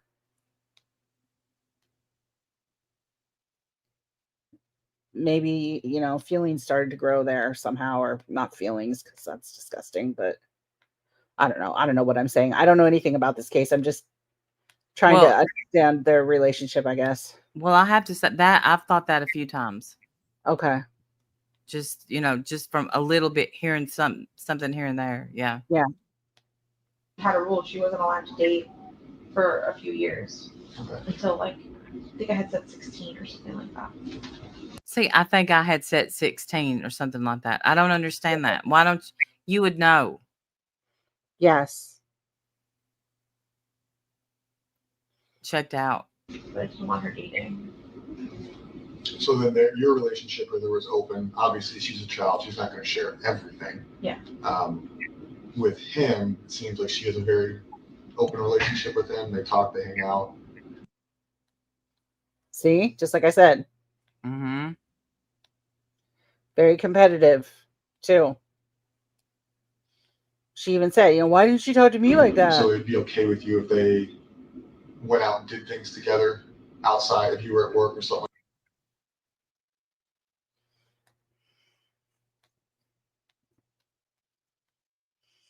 So the living situation with them, I'll be honest, seems weird. It's weird to me. She's got a bedroom downstairs. What's kind of the mindset or the thought process, the communication you've had with Stefan about, she's not going to sleep in her bed, but you guys are going to go sleep in the guest bedroom?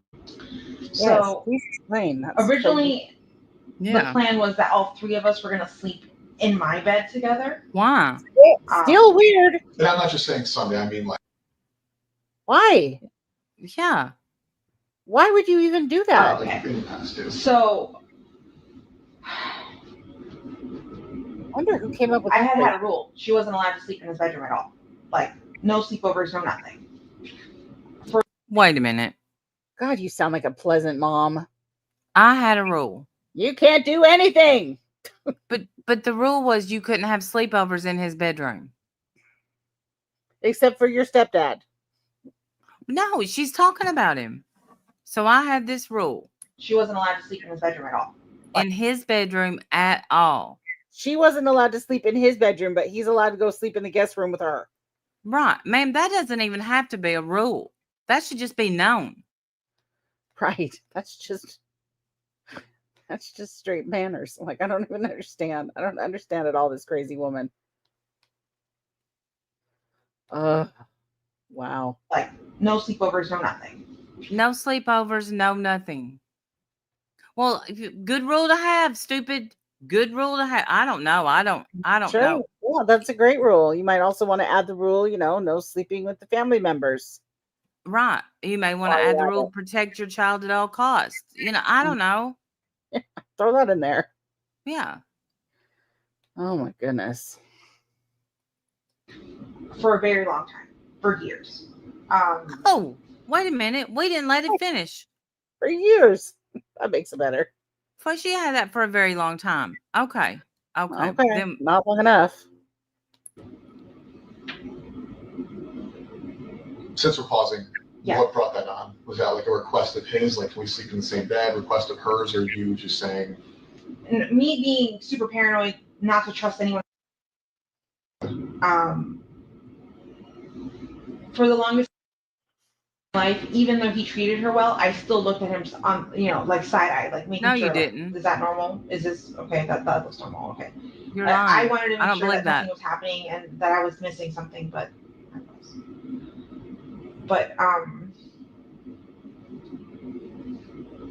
she does not want any of this to be her. None of it. Oh yeah, no. She's done everything correctly. Above reproach. She's always had the right rules in place.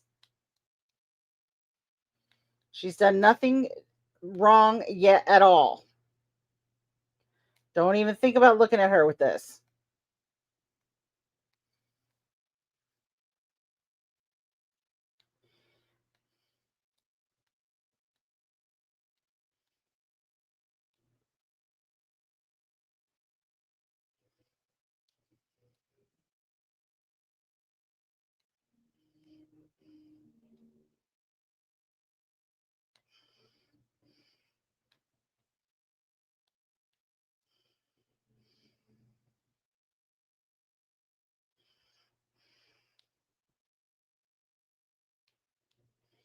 Uh-oh. Did we lose Randy? Am I still here? Can y'all still hear me? I hope.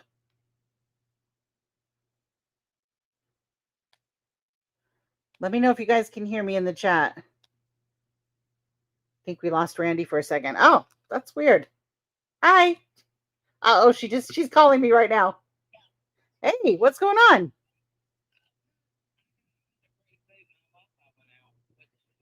Hold on, you're pulling a Wendy, I see. Yeah, and here's the funny part. I was over here ranting up a storm. I had no idea. Well, damn, we missed your whole rant. You did. I don't remember. All right. Are you able to get back on, or? Yeah, I'm just going to reboot it. It should be fixed. Okay. All right. All right. Bye. Bye. All right, Randy, we'll be right back. Talk amongst yourselves. This court will be in recess for about 10 minutes. The police interviewed an ex of his, and he had shared some of the details about showering and sleeping with her. Oh, God, that's not at all awkward and weird. So weird. Yes, thank you, Steadius. Well, and sadly, and here's the thing, and I understand that, statistics are not every person in the world, but especially when you have, a quote stepfather who's not even really a stepfather, I guess, because I guess they were just boyfriend and girlfriend. I don't know how serious they were. I don't know, but with your 13-year-old daughter, like that's, I don't know. statistically speaking, that's not good. You know. I know, Melissa. It's crazy. Crazy and sad.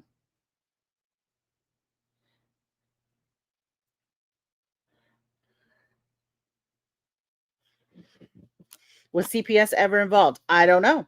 That's a very good question. I'm just the fact that they're all sleeping together in the same bed gives me pause. I don't know. I just feel like that's odd. That's odd behavior. Hey, let it be. Just got here. Have you gotten to where she says the sex isn't bad? And she made him promise that he wouldn't be a Woody Allen scenario where the daughter runs away with the stepfather. No, I did not get to that. I was even sure if I was going to even mention that out loud because I thought, oh no, I'm getting canceled for sure. It's interesting that, I'm not the only person clearly who thought that.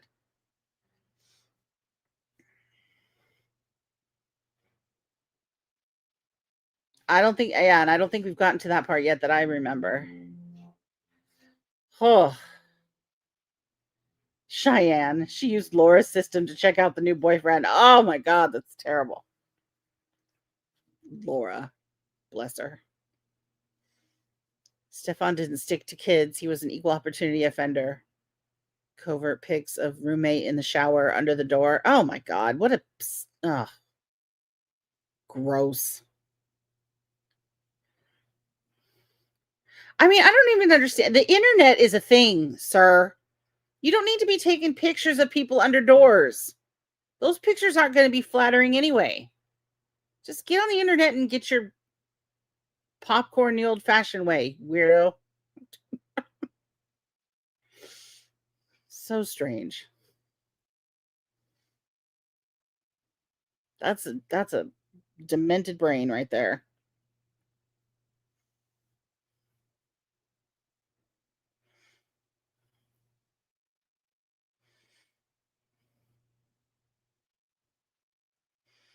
So we think that he killed Maddie because Maddie was going to tell. He was doing it to make money. What was he doing? Like selling the pictures? He's just it's disgusting if they come, or as they come. I had 15 minutes in a room alone with him and Sarah Boons. Sarah Loon. I think that's funny. Bat, yeah. Ball bat, yes.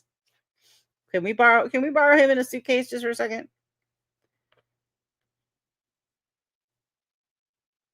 The ex's excuse for not coming forward sooner was that she just assumed he was really dumb and didn't understand what he was doing. That it was wrong. Wow. Yeah, nobody wants to believe that someone's evil, I guess. We'd rather believe that they're stupid. I'm back. Okay. Hello. Sorry about that. Hey, y'all. Welcome back. I said court will be in recess for 10 minutes. Yeah, it takes a while. We're going to take a little break. Court will be in recess for 10 minutes. So we're at recess. It's all right. Thank y'all. Well, and what I was ranting about was, oh gosh, what did she say now?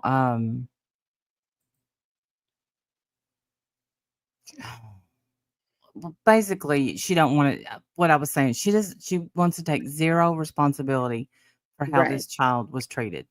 Right. Zero. Is he pleading guilty to anything? Thank you, Melissa. I don't think so. And how was she killed? Do we know cause of death? So I thought I heard yesterday that she was shot, but I read in chat today that it was like I said on the phone today, choked. Oh, strangled. Okay. Yeah. No. Maddie didn't know at all. Her medicine put her out. Oh, I get it, Cheyenne. He told his dad he didn't start it. See? Yes. I think Maddie thought she had herself a boyfriend. She was competing with her mom for this guy, I bet. He did say that. I forgot about that. He did say I didn't start this. What's wrong? Which is really sad. Yes. Pathetic loser. in bed with her, or she's not going to be. It wouldn't even be the thought process for me. That's why I asked, because I wouldn't think of it even as an option. Yeah. So when you say you had a rule, I guess I'm asking what prompted the rule. Right. Sleepovers before. Yeah. Like, you want to watch movies and eat snacks? Can we do that? I'm like, no. We can all watch movies down here together. We can all sleep down here together. Up until June, all the time. So we were always. And it's weird because mom's trying to keep her a little kid. You know, we can all sleep in the bed together is what you do with, you know, your 4 and 5-year-old. Yes. You know, or something. That's not what you do with your 13-year-old. No. That's weird. It's like mom's trying to keep her a little kid. And sounds like maybe Stefan, is that his name? Stefan, excuse me. Was treating her like she's too old. That poor girl, man. What a life. Yeah, but I'm with him. This officer who just said, "Why did you make that rule? Why would that have to be a rule?" Yes. Yes, helicopter mom. Yes. And yeah, why is that a rule in your house? That's an odd rule. Mm-hmm. Shouldn't have to be a rule because Everybody should know where everybody sleeps. That shouldn't Yeah. be a rule. That's weird. On the other side. It wasn't until June that he got his own bedroom and I sent him upstairs. That's where the requests for sleepover started. Okay. And I kept telling her no. I'm not comfortable with that. But eventually at some point, like we really want to watch, I forgot what movie it was. They really wanted to watch something and I was really tired. And I said, okay, fine. As usual. Go ahead, but this can't happen often. What? Often? Yeah. I know. I'm over here. I'm trying not to judge. I'm gonna have to go to the river as soon as this stream is over. But This can't happen often. often, Wow. maybe twice a month, you know. Special occasions only. So weird. So weird. Wow. I allowed her to go upstairs and sleep with him. But honestly, I think I can count on one hand how many times that's happened, and it hasn't been many times that I've allowed her to have. You shouldn't be able to count on any hands how many times your daughter spent the night with your boyfriend in his bedroom. Yeah, that's not a number anybody should have. I can count how many times my kids slept with my husband. 0. Yeah. Crazy. Bizarre. Yeah. Have a supper party with him to be alone in a bed. Especially not her father. Yes. You know what I mean? Especially, you know, this is a man. This isn't her father. Exactly. That's what, and that's what I meant. You know, Timber, I won't even tell the age that she slept with us because she did not want to go to her own room. But my other two, no, never. Yeah. Yeah. Usually around all the time. Up until 2 weeks ago, you know, I was pretty much at home all the time living on disability. If I wasn't at home, just, you know, I was substitute teaching, but I was substitute teaching primarily at her school or at the school close by, but I'd make sure I'd get out around the same time and I'd get out in time to pick her up and take her. So she was with me pretty much all the time when she wasn't at school. This doesn't make any sense, ma'am. So yeah, after. When he's not there, where does she sleep? With me. She never sleeps in her room? No, always with me. Quickly, do you know, and you may hate the question. Do you have any idea? We currently have upwards, probably 200 people working on fire. Right, the Orange County Sheriff's Office is involved, the Kissimmee Police Department's involved, St. Cloud Police Department, Osceola County Sheriff's Office, Florida Department of Law Enforcement, FBI. Yes, under suspicious circumstances. So anybody who is somebody is involved. Yeah. So regardless of the circumstances, those people don't get to go home. Those people don't get to go back to their families. Those people don't get to live their lives and go back to their primary jobs. Those people aren't sleeping like you do, is what he's trying to say. Like you go home and you go to sleep. Those people aren't sleeping. They're looking for your child. Right. Of course. I know the sheriff has probably expressed to you that's his number one priority. I'm sure the Kissimmee Police Department's expressed that to you, our detectives. This isn't something that's going to stop or go away. Yeah. Right? Anybody who knows something, anybody who may know something, will be brought into a room, who will be talked to, whether they're guilty, whether they're innocent. Because our number one priority, our jobs have kind of stopped on any other things we have going on until it's fine, because that's the most important thing anybody has going on right now. But with that, a lot of people are going to feel that whatever happened, I can tell you, and I know detectives have expressed to you that the thought process at this point is this is a homicide investigation. Yeah. Based on the evidence I've seen, based on the videos I've seen, I do believe.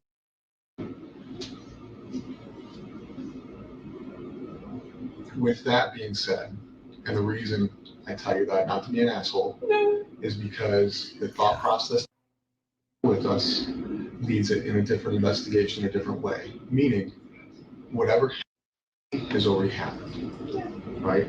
We cannot change what happened most likely on Monday. We cannot change the fact that I believe Stefan killed her, right? All we can do now is find her as quickly as possible. On the 2% chance we're wrong and that she is alive, that's phenomenal, right? That's the best thing that can happen. On the chance that we are 100% correct and she has passed away, finding her now versus later will bring closure to your family, will bring closer to everybody, regardless of how it happened or why it happened. Meaning, if you have an inclination, if you know where she's at, if his father knows, that doesn't mean those people get held accountable for what he did. It doesn't mean those people get held accountable for knowing what he did. It means we close out the investigation. You know what I mean?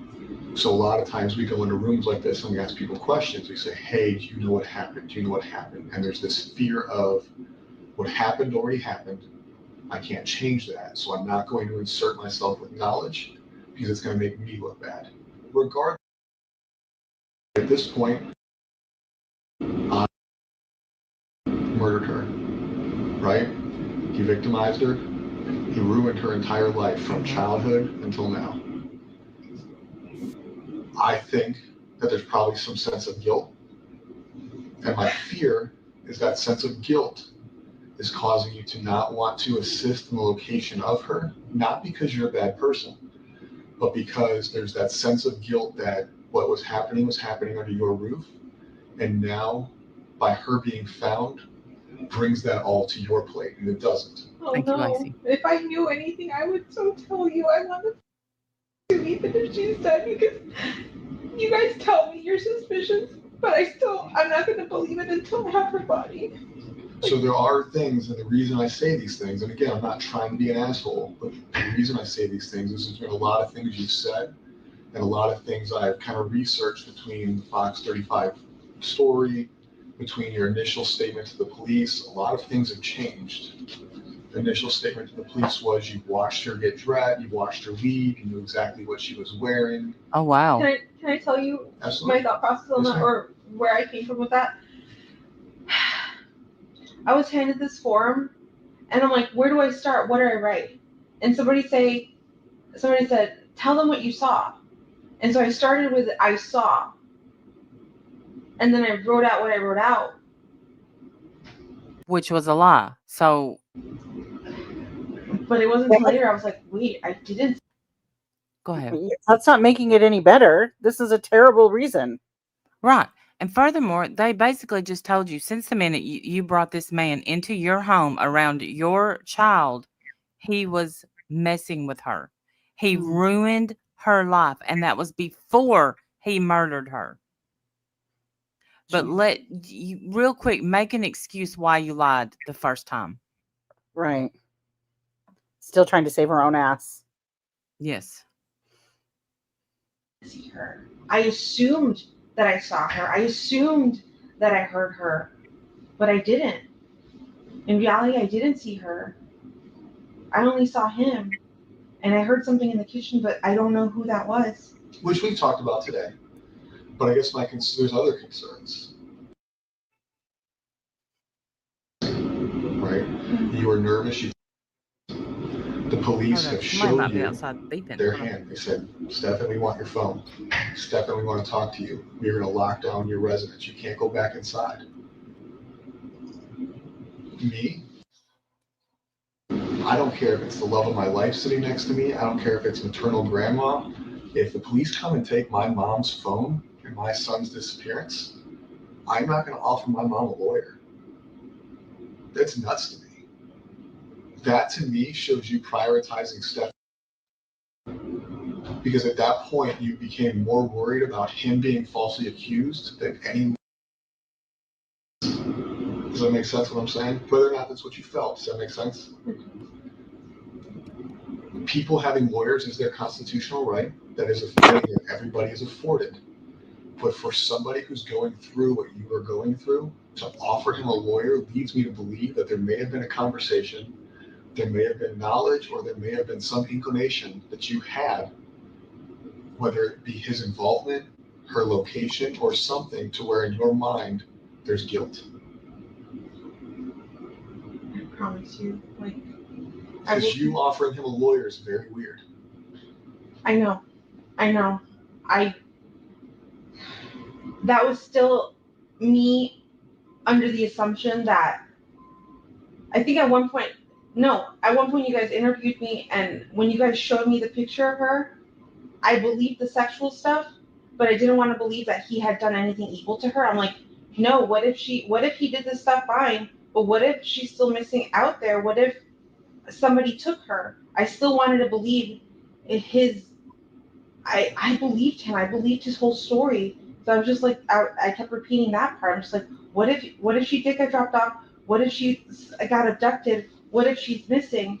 But that was me assuming that you guys had the wrong guy. I wanted to think he was the good guy still, but clearly he's not. After everything you guys have told me and have shown me, I know he's the worst person on this face of the earth. We know that now. We know he's a piece of shit now. You know. But you didn't know that then. I didn't. Then you offered a guy who the police suspected of kidnapping, abducting, assisting the disappearance. Offered him a lawyer. And then we don't have to roundtable that. You went back to what you just said is the sex stuff is fine. It's not fine. Hold on. I know every relationship is different, and I know everybody's family is different. I won't ask, but going back on, has he expressed interest in? I'll use the word weird. I'm not going to shame anybody for what they like. Different sexual pleasures, different sexual experiences, different kinks that involve things you weren't comfortable with. The only thing he's ever expressed to me was like anal. Okay. He had an anal kink and like butts. Okay. But that was something I was never comfortable with or doing, and I let him know that like that's something. That's fine. You guys slept in the same bed together. Stephen was a big portion of your life at one point. Stefan was a big portion of your life at one point. And this is not me coming at you as a person or a bad person, because shit happens in the past. We can't change the past. Has he ever expressed to you? Never. Has he ever made statements about made you feel different? No. I don't believe that. When you guys slept in the same bed together, in the middle, did you ever wake up and find them cuddling? Did you ever wake up and find them closer than you thought they should be? They would snuggle, yeah. Okay. But I We all snuggle. I didn't think that was that problem. So if you guys are sleeping in the same bed and she's in the center, you've woken up and they're snuggling, they're under the same blanket, they're not under the same blanket, No. but just like She's got her own blanket. She's got her spooning own. for what? What is snuggling to you? Because to me, snuggling, spooning, big spoon, little spoon. He would lay down like this, and she would be right here in the nook. Okay. See, but earlier, if you remember, she said Like that a she, couple. yes. And That's remember, a couple sleep. right. And if you remember earlier when she said they all slept in the same bed, a lot of times I would wake up and she would be on my side. Like she didn't sleep in the middle. She was sleeping on the other side of her mom. That is absolutely not what's being described now. Wow. And she's like, I thought it was perfectly fine. Totally normal. No, it's normal for my 13. boyfriend. Oh. That's so weird.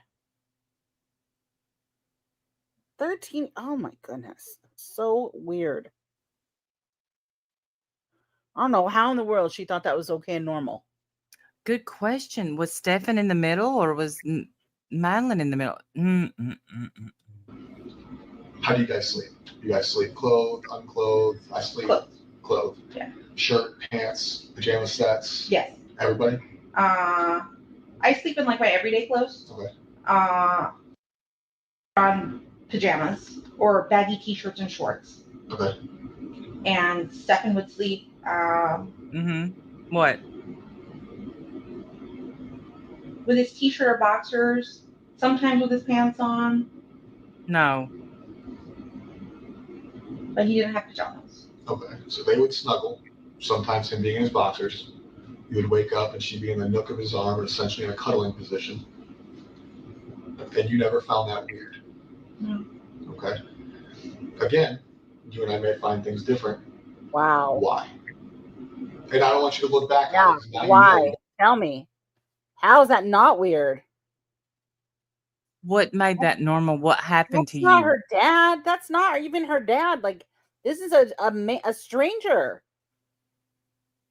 Some man coming in. Oh, I don't know. I guess it's not a stranger, but it's not your dad. I don't know why it's different. I feel like it's different. I know dads, have done gross things too. This is like, he's no relation to her whatsoever. And you've got him holding her like they're a couple. And how is that not a flag to you? How is that not screaming something is up? Shouldn't he be holding you like that, ma'am? Like, shouldn't you be in the crook of his arm and not your daughter? Why aren't you worried about that? That's so weird. Sounds like he groomed both of them, for fuck's sake. People are saying that the mom was groomed too. I just think the mom stuck her head in the sand, not even on accident, on purpose, just to get through life. Like she's just existing. That's it. Mm-hmm. Victimized her for a long time. Yes, Lacey. Right? Totally agree. Under your roof.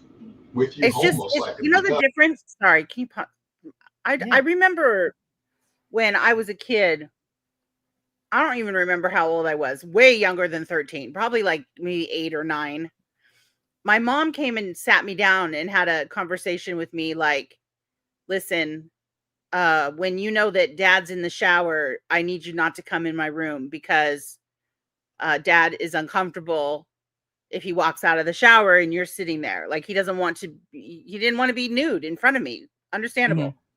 And he would made my mom come and tell me that. So I would, she's like, just because I would hang out in their room all the time or whatever.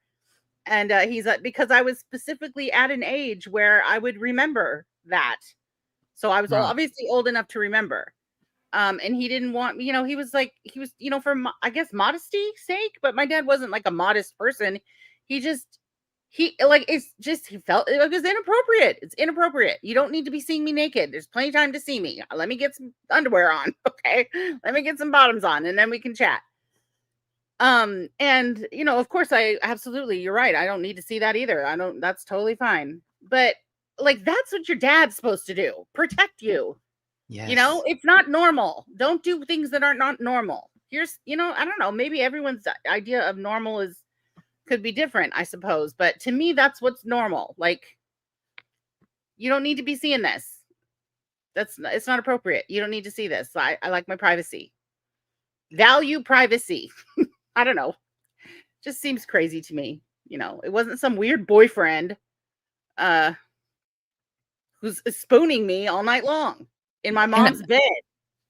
Well, and the infuriating part is if you just keep thinking about it, she's sitting here, no, I don't think that was weird. I don't think this was weird. I don't think nothing about it. I don't think about this. I don't think about that.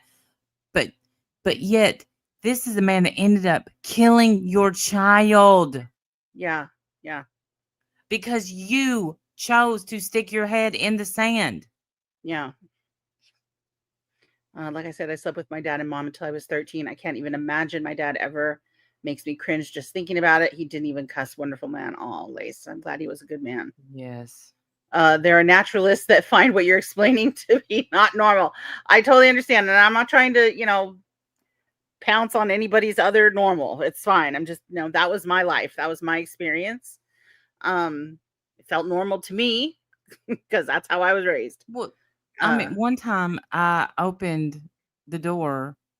My grandpa was taking a bath, and for some reason, Nanny kept the clothes hamper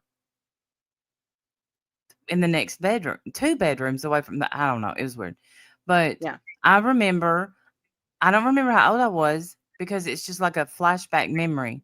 Yeah. That he had gotten out of the tub and was walking to the clothes hamper. I opened the door, and you would, honest to goodness, think that he acted like it just humiliated him. I Yeah. remember rag going over his privates. Mm-hmm. But I also remember, I went into shock, so I'm standing there instead of moving. Yeah, I mean, it is because it is. You Have learned this. I ever told you the story that when I was at the gym one time and I went walking into the locker room, and as I opened the door, there in front of me in all of God's glory was the principal of my school naked as the day she was born. I looked straight at her and I'm like, oh my God. What am I supposed to do with this? What do you even say? Nice boobs. I don't even know. I just said, hi, good to see you. Hope you had a nice workout. Bye. And just walked away. What am I supposed to say? It's normal, right? It's just normal. I'm grown. I'm a grown woman.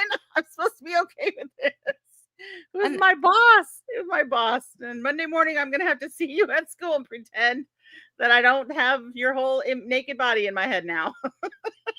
Yeah, no, it's carpet or hardwood. Yep, I'm gonna pretend I don't know. I'm so sad that I know that. Oh no. So sad that I know that. No, I wasn't a student. I was a teacher there. She was my boss. It was my boss, principal. Yeah, I was grown. We weren't allowed ever in our grandparents' bedroom, ever. So they thought they could not believe that I let my kids go in our room. Yeah, yeah. Well, Nanny couldn't have. He was gone by then, but no, I was allowed in their bedroom. I just wasn't allowed in their bedroom when he was in the shower. If he was in the shower, I needed to leave before he got out. We weren't allowed to come in the bedroom. We Yeah. snuck sometimes because when you tell, because we couldn't come in there, we thought there's something really secretive about that. Right. Obviously, there's something to be, something to have in there. Yeah. But yeah, I remember, and I didn't see anything. I didn't see him with his clothes off, but because he hurried up and he had a washcloth in his hand and he covered everything. But knocking became a big part of our lives then, and that's right. We should have had the talk. Yes. Yeah, that's right. Yes, that's when we learned about knocking. Yeah. As you said, we're always home. Yeah. I mean, I can like I said, everybody's family is normal, in their own way, of course. Like, I'm not trying to say anybody's bad or better. I just, especially though, when you're talking about someone who's not even a blood relative, this is not your real father. This is a boyfriend. The statistics, I was talking about that, I think, while you were gone. The statistics, of males who are not related to teenage daughters, living with them and doing things to them is very high. Yes. And Yes. I don't know. This woman obviously did not want to believe that. Clearly. No. She absolutely didn't want to. She wanted to. Like I said, I think she checked out of life a long time ago. I guess I just feel like if I woke up one day, looked over and saw my boyfriend cuddling my daughter like he should be cuddling me, that'd be the last time she was in my bed. Maybe him too, for that matter. Oh, I don't think he would ever be. I don't. No, no.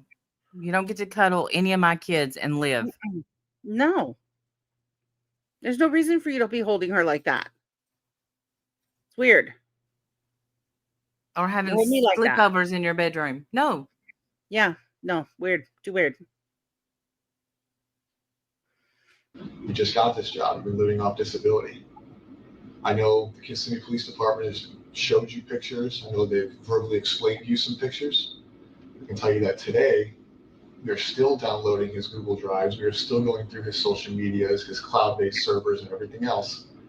And we can now Wow. And let's keep in mind, while Miss, I was always with my daughter all the time, 1,700 pictures.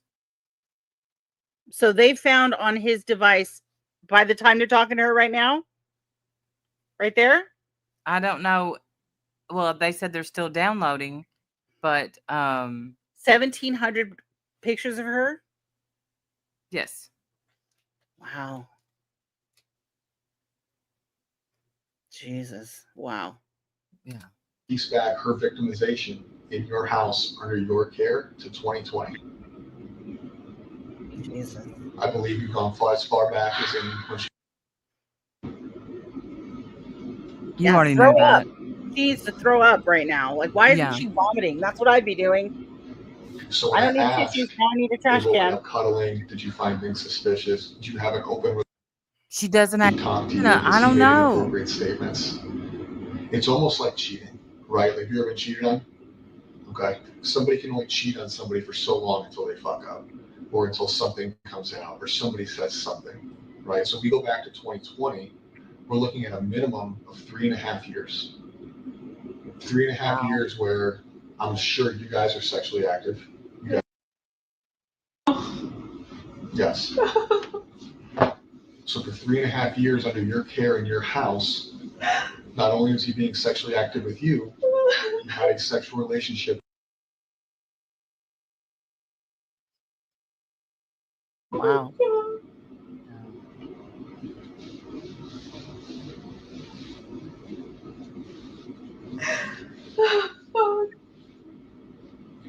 And I know it's an emotional thing, and I know it sucks to hear. But where I'm coming from is it seems like something that you can't hide forever. You guys live in a small space, close quarters, you sleep in the same bed. You guys all talk, you guys all share things. You're an observant person for the most part, I assume. Outside of taking medications and going to sleep, it seems very difficult. A lot of grown-ass adults can't hide an affair with somebody who doesn't live with them, let alone somebody who does live with them. So at a certain point, I do believe you became aware of what was going on. No.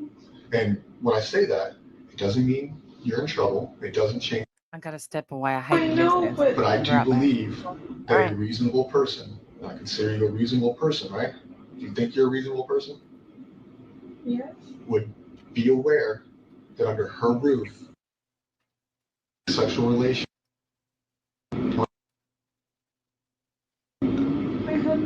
The videos, the text messages, the images, they're all documented forever. This has been an ongoing thing. And at her age, I think she probably thought they were in a relationship. She probably thought they were in love because he That's what I think too. her male attention. That's exactly what I think. She just started liking boys, right? She just got a crush. Up until then, her crush.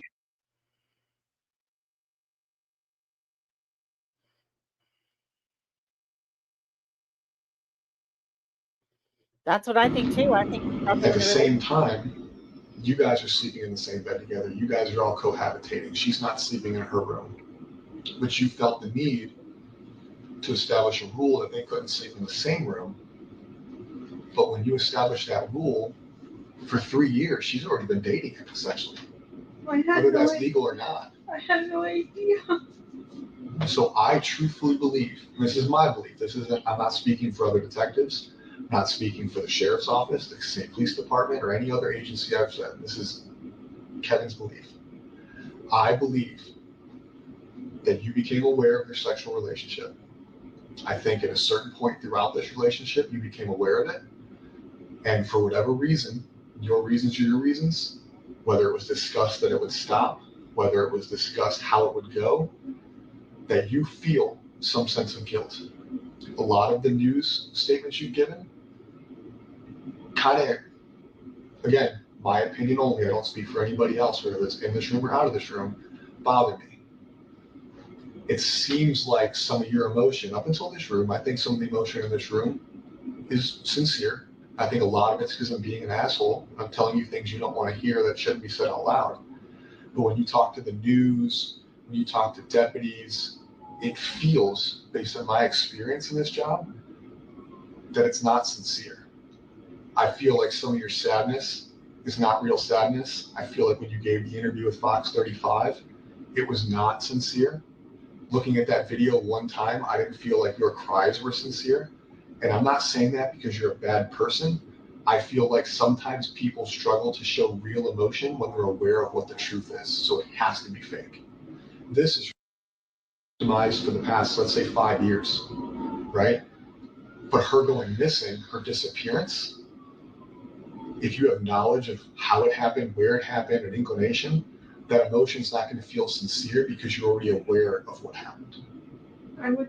It's almost becomes If a lie I knew, at that point. if I knew anything, I promise you, I would tell you. Like, I am willing to take a lie detector test, whatever the fuck you want, but I don't know anything. He's never mentioned anything. I've never seen any signs. I tried watching her like a hawk. I thought I was doing a good job, but I wasn't. I was oblivious to this everything. 4 years. Minimum. That's just how that far back the cloud goes. And I find it hard to believe for me that you were so worried about how many pills she took at night, but not where she slept or what relationship she was. His interest in her. I thought we were all safe. I thought because in that he hadn't shown me Okay. anything so far, like everything seems fine. Like he seems like he treated her like he treats you. In his mind. it's so fucking disgusting. So now he's in jail because of what we found on his phone, not because somebody came forward and reported that he was abused. No, I know. She's not old enough to consent. She's not old enough to have a thought process to even want anything that was happening to her. It's abuse. So he's in jail for that, but something caused what, right? We certainly murder, because we can call it a murder. She didn't die naturally. She didn't overdose. She didn't have a heart attack. We circled murder on Monday. Something had to cause that. He's been having unrestricted sexual activity for a long time. He's getting what he wants from her, probably from you, and who knows whoever else, right? So it's not like he woke up or went to bed Sunday and he was like, you know what? I'm done with this, but I'm going to kill her. Something happened. People don't just wake up and like, you know what? They leave people, they break up with people, but usually things cause people to snap. Now, what? And you know what? And I'm in trouble, or I feel like I'm going to, or him being out. We can go even worse. She's pregnant. That's what questions last night led me to believe when we started talking about her period. What about it? I was told that her and her friend, and granted, I'm male, never had a period, but that somebody found it weird that they were no longer on the same cycle. Could be different because she's a teenage girl. Could be that she missed her period. Have you ever found a pregnancy test at home that wasn't yours? I have 2 underneath the bathroom sink, but I haven't seen if they're still there or not. Okay. But you haven't seen any used ones in the trash? No. Their relationship hasn't changed? Okay. So what do you? But the thing is, Wendy, you still here? I am. Okay. The thing is she's so checked out of everything, she wouldn't know. She would Right. not know. They're wasting their time even questioning her. Right. You think happened Sunday, other than him killing her? What do you think made him snap?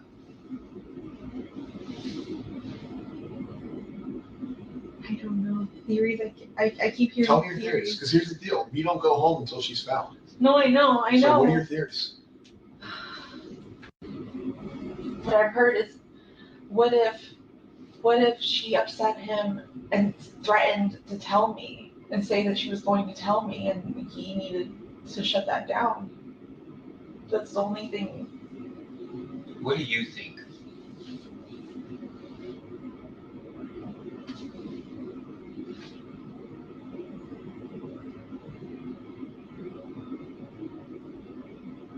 I don't disagree, Ethel. I believe. I don't want to believe he killed her. But when you guys are telling me he must have killed her Sunday night and snuck her body out in the morning. That photo you guys showed me of her stuck in the car.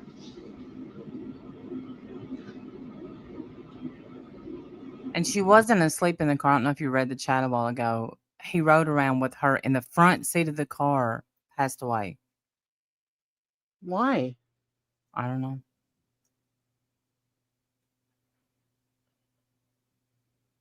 I don't know.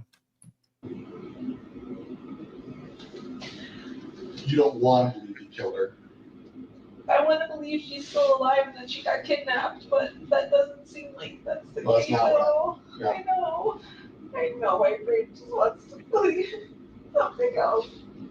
I just want to believe she's still alive. She's out there.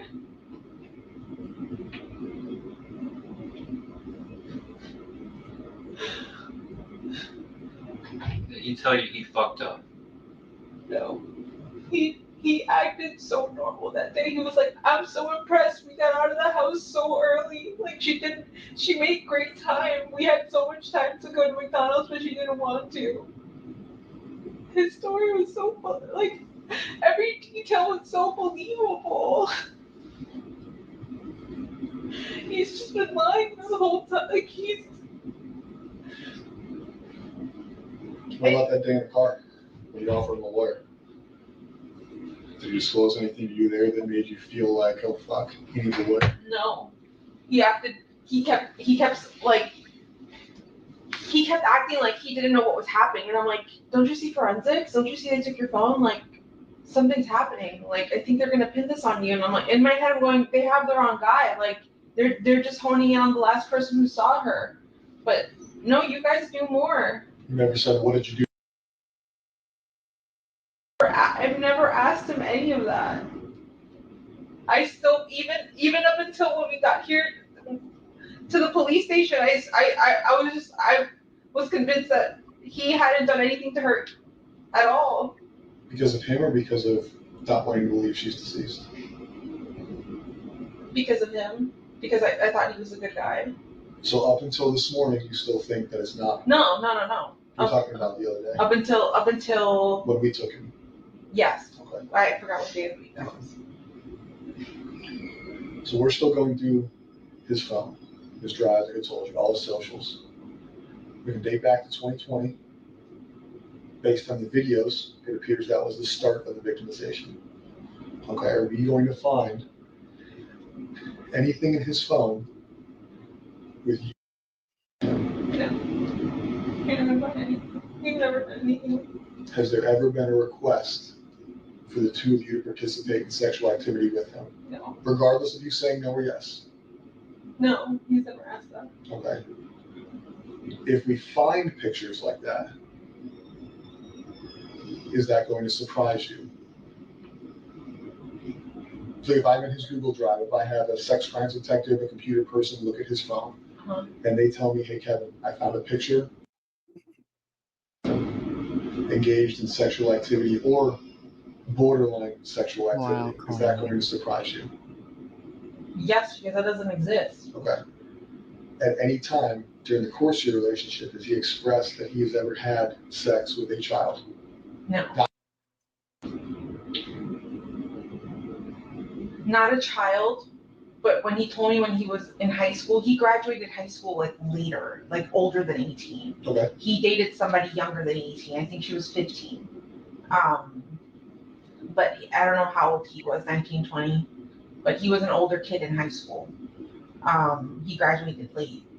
But he had a really young girlfriend. Her name was Kendall. And I thought that was weird. I was like, that's a little too young. He goes, no, it's fine. We were in high school. Everything was normal. Her parents loved me. Blah, Shut blah, up. blah, blah. But that's the only one. Have you ever gone through his phone? Who? Okay. If you had knowing Stefan, knowing where he lives, knowing where he goes, how he conducts his life, give me your top 5. Because I know you haven't thought about it. If you haven't thought about it, that's another weird thing I got. Since Monday, right? We told you on Wednesday that we think he did it. Yeah. So from Wednesday till today, it's about 48 hours. Give me your top 5 places you think are possibilities based on knowing him, based on knowing his path of travel. Where do you think? It doesn't have to be based on evidence, just in your gut. Give me your top 5 places where you think he.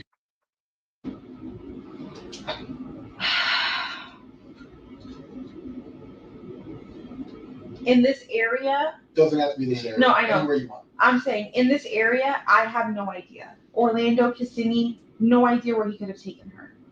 But his trip to Northport is weird as fuck. I feel like in Northport, he knows more people. He has more friends. There could be a place and somewhere there he could have stashed her. You guys said he went into a storage unit. That would be another place to look. But there's plenty of woods around his house. Around that exit is kind of secluded. Like When you say his house, you mean his parents' house? his parents' house, yeah. Tammy. You've been there? Have you seen the property? Yeah, I've been there before. Do they have land? Or is it in like a neighborhood? So it's not a neighborhood because they don't have HOA. You just buy the plot of land and build it. They don't have many neighbors. Okay. Or last Notice I how saw, I she's. think there was a neighbor This built- is not what I. No, she's okay right now. How are Right. you okay? She gets real chipper when she's not talking about anything terrible. Yeah.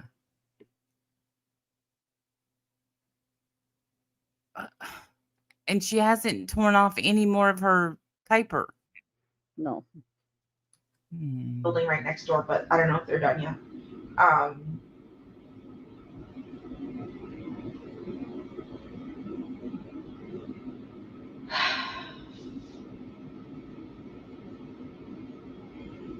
just feel like he had more. There would have been more spots in North. Pammy, I don't know. Wendy woke up and decided we did not need to decompress. We needed to keep on going. So I said, okay.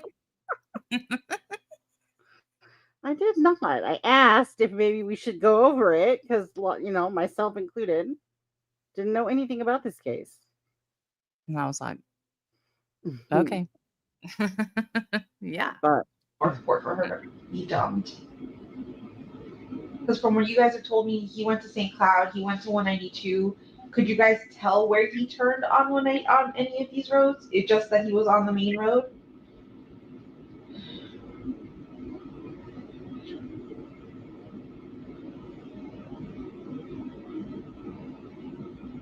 See, this is where I think by now in 2020, almost 2025, we should have an instrument that they could tie to her. And if she's lying, she gets shocked every time every time. all right, I think you're in the wrong country for that, but okay. Oh, yeah. Well, they would have gotten a lot further by now. I'll tell you that. Yeah, they would have. That is true.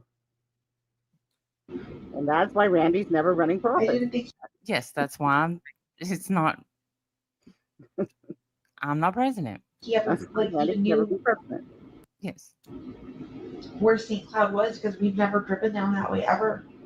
You live in Kissimmee, right? Yeah, I know, but to me, he's never had a reason to ever drive down to St. Cloud, like ever.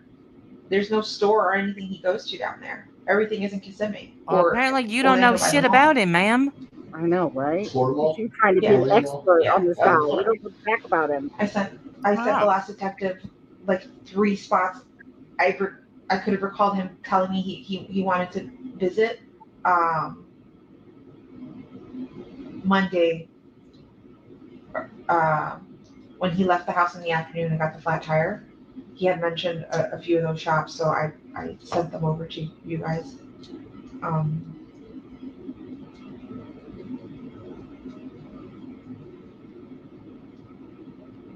There's honestly nowhere I can think of. We've never gone to the only wooded area that we've ever gone together would be Shingle Creek Regional Park, where the Pioneer Village is. Okay. That whole trail there, we had scooters, and he had like an electric skateboard kind of thing. We would all cruise. We would all cruise the creek, explore. We've taken a canoe up that creek Oh, before. wow, Calamity. Um, What is up with the neighborhood Santa Clauses?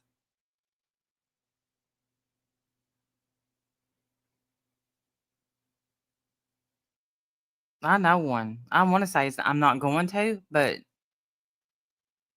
no. Then the Kissimmee Trail. There's a trail that runs right behind my house that starts right behind my house and goes all the way to that bridge on John Young Parkway that says Kissimmee on it. That whole trail, we've done that as well. Have you walked any of those?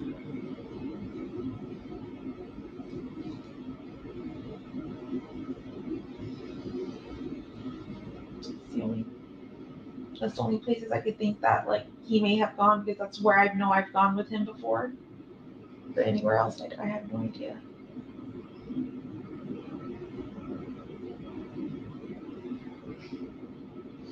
So our ERT team, it's called Emergency Response Team. It's just a group of people who search areas. Doesn't have to be wooded, can be wooded, can be swampy.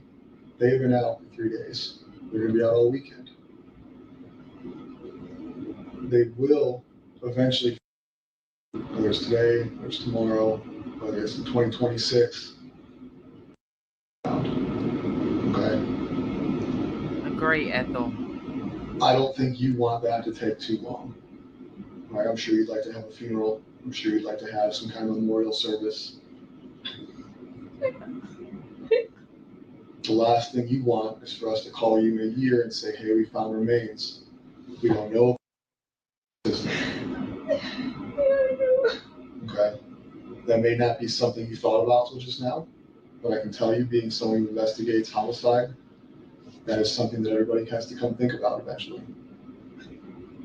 If you can think of anything that would assist us in making that happen for you today versus 2 years from now, regardless of why you know or how you know, we need it. No, I know. If I knew anything, I would tell you right now. I promise. I want her back so bad.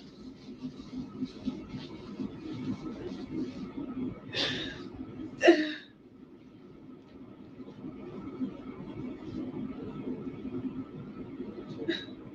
don't want to think about planning a funeral.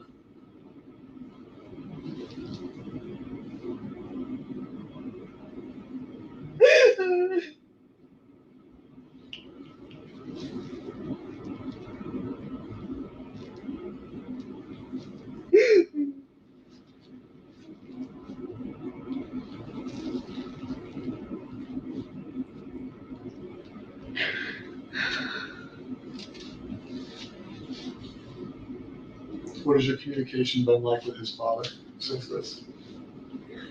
I've limited contact over the last 2 days because I know too much and I don't want to tell them anything. You don't want to tell them what we've told you, or you don't want to tell them what you know? No, I don't want to tell them what you guys have told me. I can't. I don't want to share any. It's so difficult because I've known them for just as long as I've known Stefan. They feel like absolute shit right now. I know that they kind of got into a fight because Chris are you sure we know our son? Are you sure we know our son? I don't think we know him at all. The mom was defending him, but now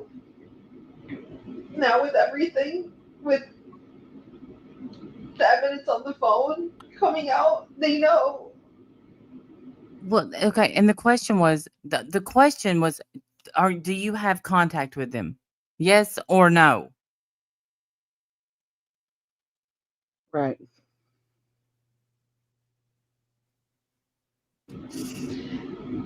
They know he's a piece of shit. We've talked to his dad, and his dad knows as much as you know. He knows his son's a rapist. He knows his son's a murderer.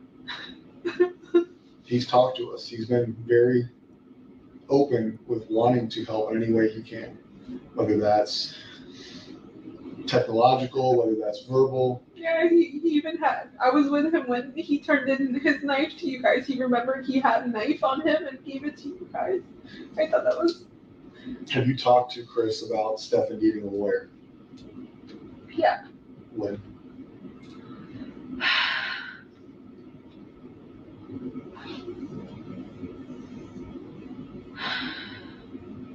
I think when you guys showed me the photos. What? So we showed you photos of Stefan raping. And No. the first thought you had is to ask his father if he should get a lawyer? No. I saw a picture. I didn't see the rape. I didn't know she was getting raped until yesterday. I saw the picture of the oral sex happening. And I knew that was true, right? That's evidence. That's for real. That's fucking happening. But I kept thinking, they're going. I don't know why I can't tell you why my brain kept thinking, no, he didn't kill her. Not that he didn't kill her, but she's still missing. She's still out there. She was taken. Yes, he's done this to her. You know, they always say that when they ask a question, they already know the answer. So when they said, have you had any contact with his parents? They knew the answer to that. They knew that she had seen what happened to her child by this man, and she still said, hey, you need to get a lawyer. He needs a lawyer.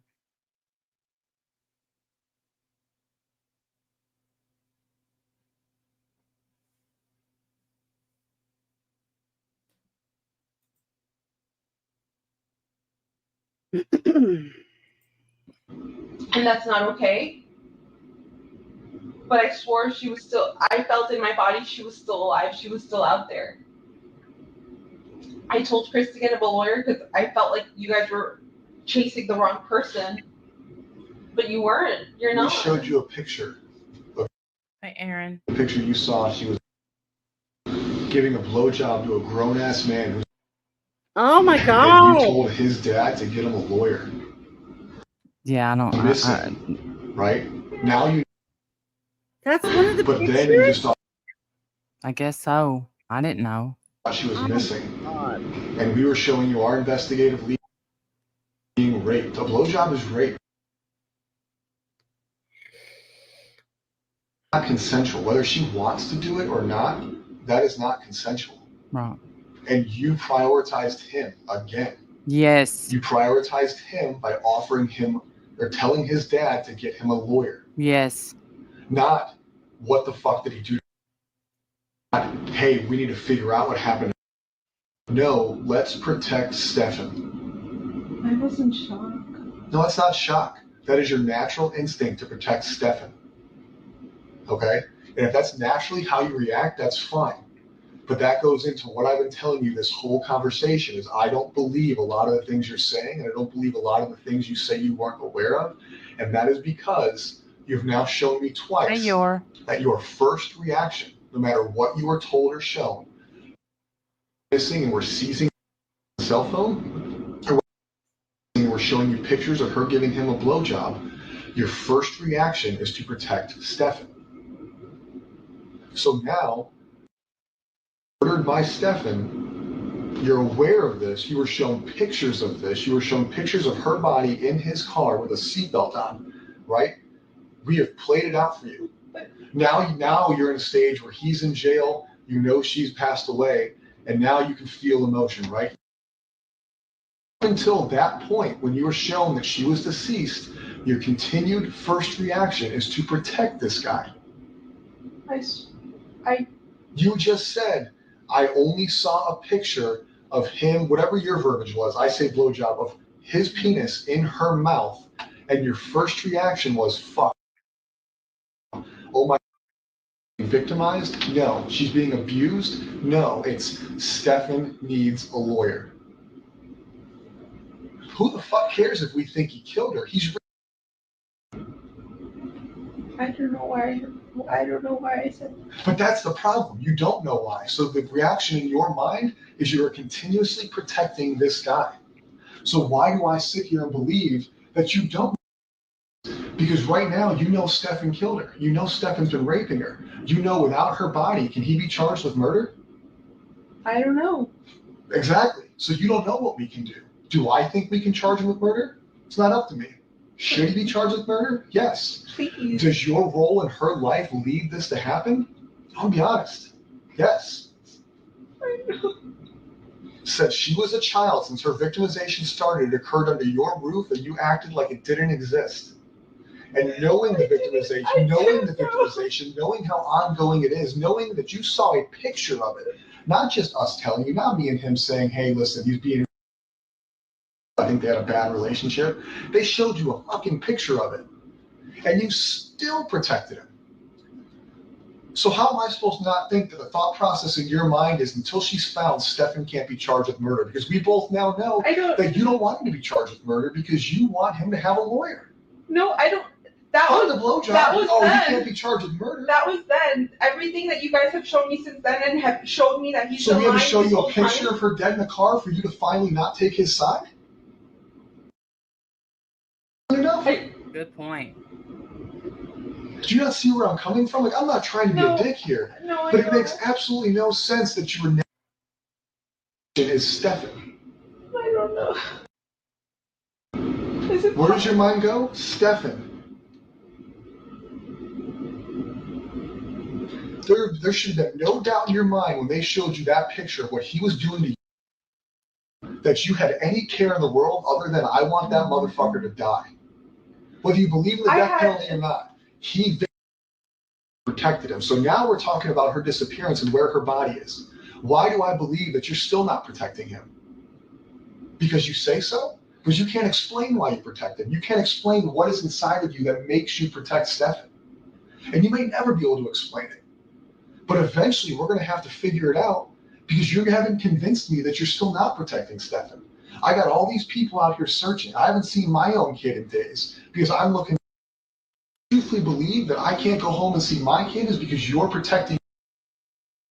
I can't.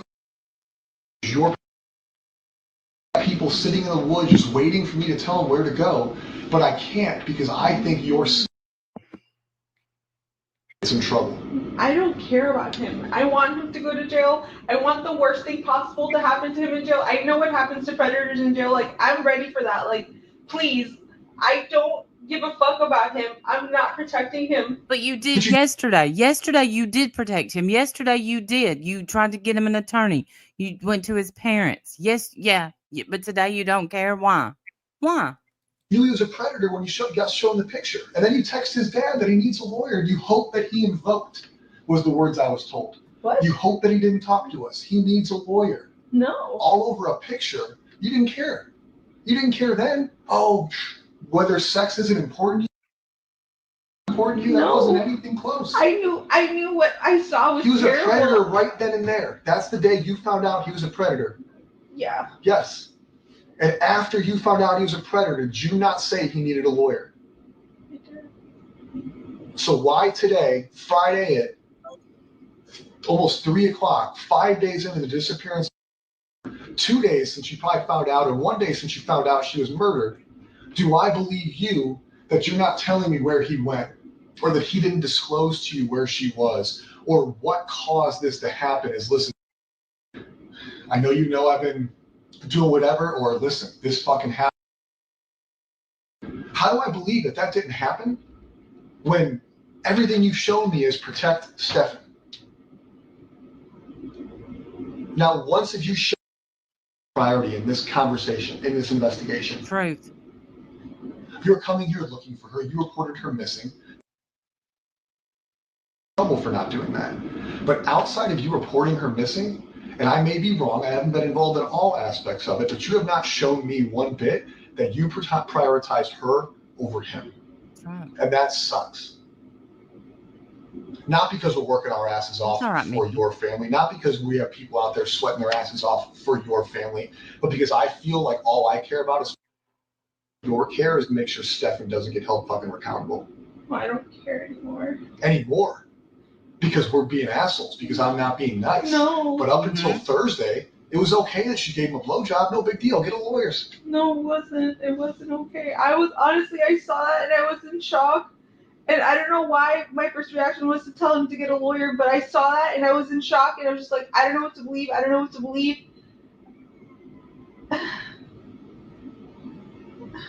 It's easy to believe it now. We showed you pictures of it. You can't deny it anymore. The sex was okay. The murder's not. At least that makes sense. She did say that. Okay. I want to know what it is. And not because I think you're a bad parent, not because I think you're a bad person.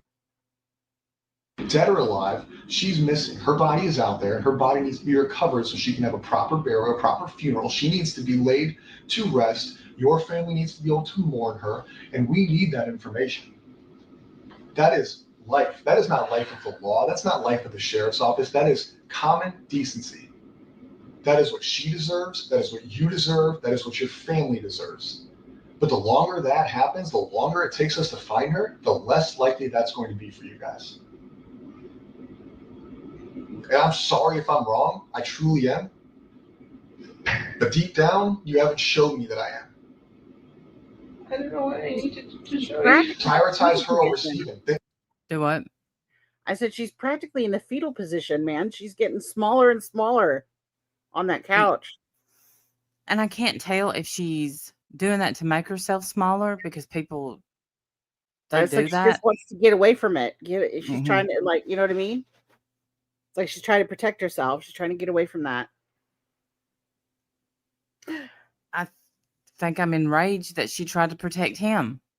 Oh, for sure. For sure. Stefan, think of places he would have dumped her body. Think of places he went, things you talked about, things you've discussed, whether it's this week, last week. Don't put it in your mind that he's been victimizing you, or don't put in your mind that I'm being a dick.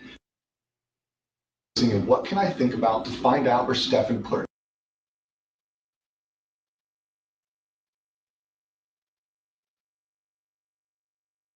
You know more about where he goes, what he's doing, or what he would do than you want to realize. That's natural, not because I'm telling you, but because that's natural. I have best friends. I know more about them than I think I know about them. I just need to sit down and think about it. So I need you to sit down and think about it. Whether you need a minute, we're not in this room, whether you want to do it with us in this room, we need to leave here with an idea of where we can go look for. That is one thing we can agree on. I've sent you a list of the stores that he may have stopped at and didn't stop at. Stores! The only outdoorsy places I can think of that we've ever gone to that he would know about would be Shingle Creek or Kissimmee Trail. I don't know if he knows where Lake Toho is, but that could be another option. Because you think it's a wooded area? Because it's a place you guys have talked about together? Because it's a wooded area with a lake, with gators. Like, we haven't discussed anything. This topic, I never asked him if he directly. With I gators? never thought he could have. Yeah, in Florida, there are gators. There's gators. Like after the hurricane, there was somebody that ended up with a gator in their house. Yeah, there are gators in Florida. That is true. Mm-hmm. Yeah. Somebody needs to put him with the gators, and I'm not even thinking that. I think she might need a dip with a gator too. I always assumed the best in him. Oh wow, Aaron. Because she's been groomed too. But I didn't ask him. I totally believe that. Yeah, I think I got to get my mind there because right now I'm angry. Directly, I didn't even suspect that until you guys showed me that picture upstairs. We're here. I don't know. I'm just thinking of, if I name places, it's gonna be wooded areas that I can think of, but he hasn't told me anything. Like, he has not told me, or we haven't discussed. So him going to 192 that day, all you know is that he went to 192. He said he wanted to visit House Card Rules. That was one of, he named 3 stores, and that's one store I can remember him listing on that list. House Card Rules? Yeah, I don't have my phone. We'll get your phone a little bit. House Card Rules. What kind of store is that? I don't know if that's like a video game or card game or board top game store. But that's on 192. Close to one, I think close to 182 somewhere. And he said he wanted to go to 3 stores. Yeah.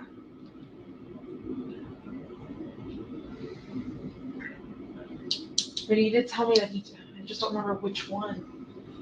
Are there woods in that area? Are you familiar with 192? No, not where these stores are. I have no idea. Other than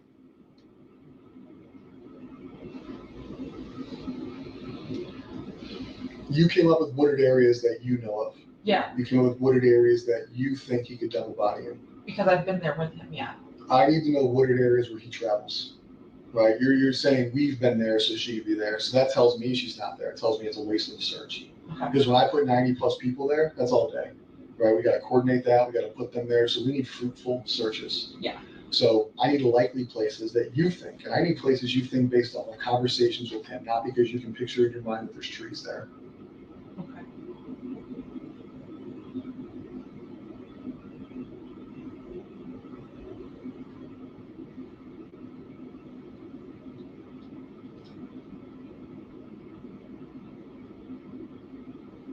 There's no conversation I can think of where he's named interest in being anywhere near woods or it being along his way. You said he got a flat tire. Tell me about the flat tire you got. So he said he got a flat tire. I'm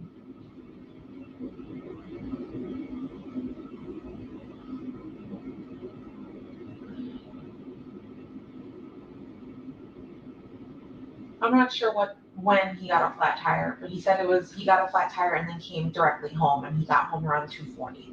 So flat tire, he said he was driving down 192 and just popped and shredded and fell apart. And he pulled over into a plaza and changed the tire for the first time in a very long time, and said he hurt himself doing it. The frame of the car, something came down on his finger. All his lies, I don't care, but I want to know what you question him about. Why was he there? What was he doing? There's no way you're the most trusting woman in the world. You just don't ask clarifying questions. I know no relationship I've ever been in is that trusting. He just tells you he's gone at 3 a.m, getting a fucking Wawa, and you're like, I don't have a bet. Same thing with this. It's like, oh, I got a flat tire, was here. Why is he at these places? Do you not question him? Why were you on 192? Why did you dip out at 3 a.m. with my car? I didn't know he this, did that. This is 2 times he went to 192. He went to 192 the day she disappeared, right? He's roaming, looking for her south of where she went missing, because supposedly she went missing.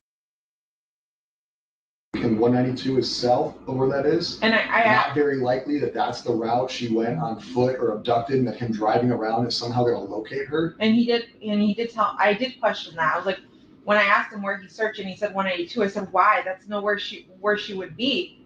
And he didn't give me a clear answer, and I don't know why I didn't push it. I just thought he was being stupid and oblivious, because I don't see him as the smartest man. Like, I don't.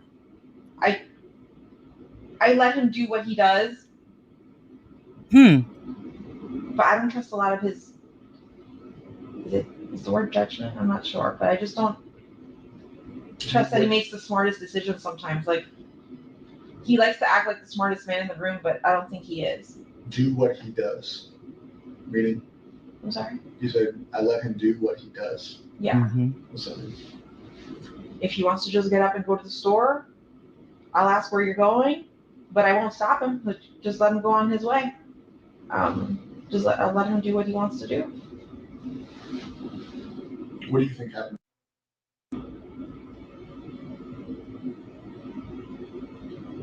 Monday to now. You know she's deceased. We showed you pictures that she's deceased. We know that she was probably deceased Sunday and Monday. We didn't see her Monday morning. I still don't want to believe she's deceased. I know you showed me pictures, but for the purpose of this conversation, I need you to believe it because I need you to figure it out. I need you to tell me what you think happened to her. I think he killed her that night. How?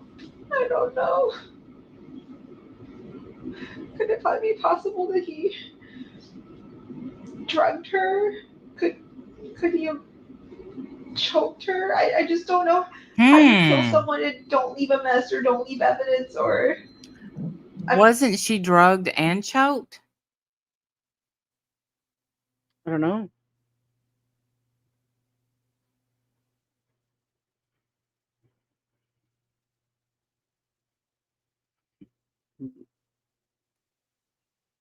I mean, was there a mess? Was there evidence? I haven't gone upstairs. I don't know what you guys. I barely went into the house today, so I don't know what. I need to know what you think happened. I think he killed her. How? You mentioned drugged her. You mentioned other things. Explain your reasoning behind those assumptions, and we'll move forward day by day. So he had access to benzos and I think Lunesta. What are those? I'm not familiar with that. Benzodiazepines are anxiety medications which relax you and can make you sleepy. Okay. And Lunesta, I think, is a sleeping medication, like for insomnia. Oh, okay, Pammy. So I don't know if it's possible he gave her something and she was drugged. In those photos that you showed me where you're saying she's dead, maybe she was drugged. But if she is dead and it was done upstairs, I could just only imagine that he choked her. I don't know how else you would kill someone and not leave a mess. Wow. How do you think he got her out? I have no idea because roommates come in and out of the house at any given point in the morning and we don't know their schedules. They can come in at any time. You guys showed me a picture, I think, of him or her in the car at 7:30 in the morning. My roommate left the house. She's the one who leaves the earliest. She left at 7:45. So like, what if he had waited a little longer? She would have caught him with carrying a body out of the house. How did he do that without being caught or seen?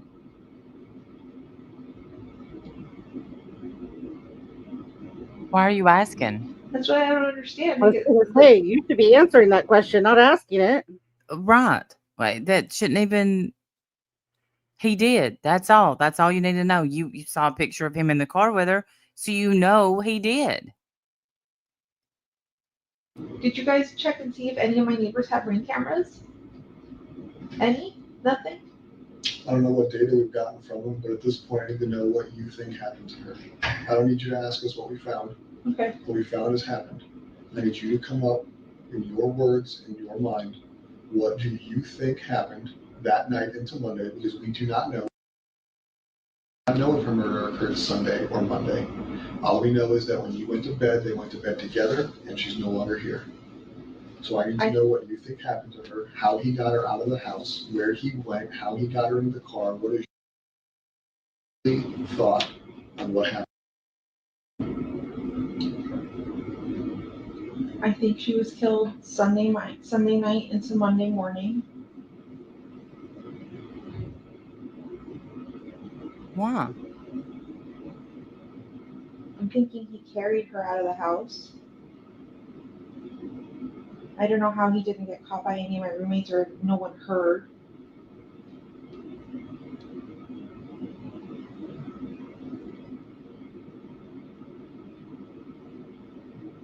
You're saying he drove all around town.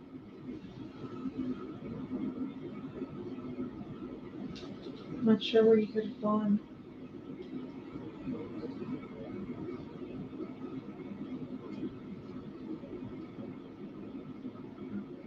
then him coming home and leaving and coming home and leaving, what do you think? Knowing that he killed her. If you had That's to make, suspicious if as you were, fuck. it is suspicious as fuck. But if you're writing a book, what do you write? Let's say this is a fiction novel, right? You're now aware that he killed her, so now you can piece together a story of what happened, right? You don't know the story because you're not him, and you tell me he hasn't told you, so it's not real. So you're telling me what you think, Yeah. right? We know he killed her. We know he drove out of there Monday morning. We know he discarded her backpack in the trash dumpster. We know he discarded her laptop and one shoe, right? So all her property was discarded to look like she's gone. That way he doesn't have evidence with him. They leave. You've been told that they drove around Orange County, Osceola County, wherever it was. We've pieced that together throughout the week, all right? He's told you where, at least in his version of where he was and what he was doing, right? But then you have all these suspicious times of when he's left and come back and he's gone here and gone there. So what do you think he was doing on all these suspicious times? He's roaming 192. What do you think? Knowing what you know now we can play. You know she's dead. You know that we've given you information. What do you think, knowing what you know, he was doing at 192? He was doing here. He was doing here. He was doing in Northport. What do you think?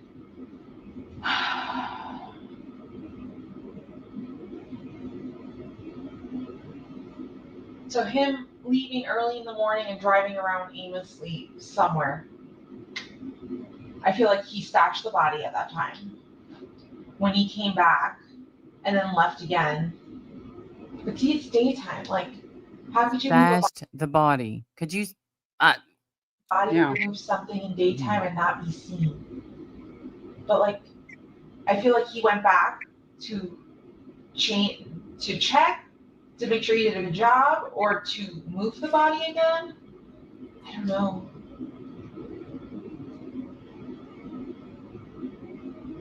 But him leaving the house multiple times without his cell phone is sketchy as fuck. It's so suspicious.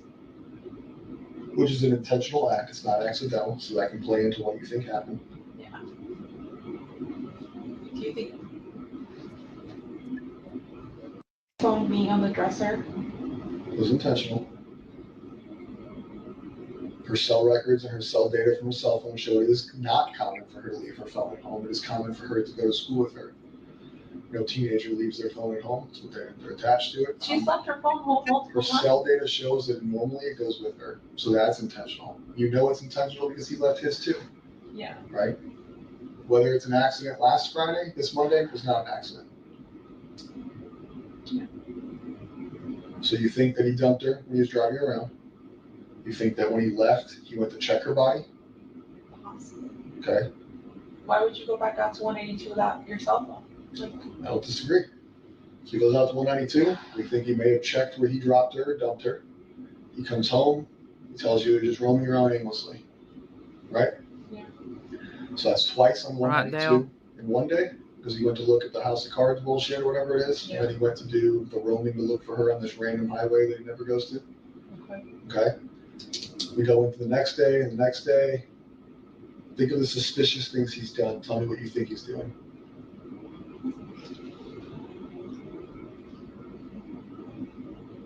Him grabbing my phone and trying to log into his emails, that seems kind of suspicious. What was he trying to see? What was he trying to do?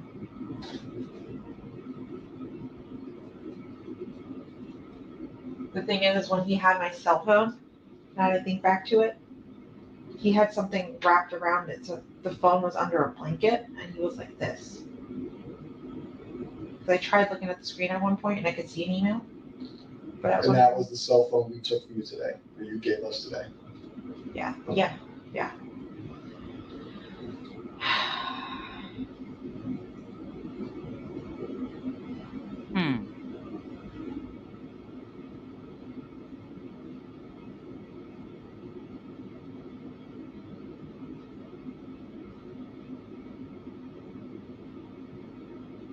Can you guys tell me if this is true? Because I recall a family member telling me something, like my sister. Was the last thing searched on it Amber Alert? Her cell phone has Amber Alert searches in it, but I looked through her cell phone last night. I do believe that she may have been clicking on links for Amber Alerts that came through. I don't think she was actually searching them. Okay. They could have just been links she clicked on. Okay. Because I wasn't sure if that was him Googling on her phone about Amber Alerts or if that was her. When did yours? That we will never know. He is not obviously cooperating. Can you guys explain what happened yesterday? Before that, I need you to continue going with. Yeah. You're the one being interrogated, not them. They're the ones looking for your kid. Where are we at? Suspicious utilization of your phone. I don't know Of the healthy phone. family farce. I don't Him get it. disappearing multiple times. Him disappearing to Northport. What the hell is he doing? That is suspicious. I mean, now that I know that that's where he went, that is suspicious as all fuck. Why did he go to a storage unit facility? What was he grabbing? What was he trying to dispose of? Or what was he trying to hide in the that to me is suspicious. Do you put more weight on that than 192? 192, no, because 192 would be something happened in Northport. There'd be no reason he would. Do you understand what I was asking with that phrase? Putting weight on it? Like, do you feel like it's more suspicious what he was doing in Northport versus 192?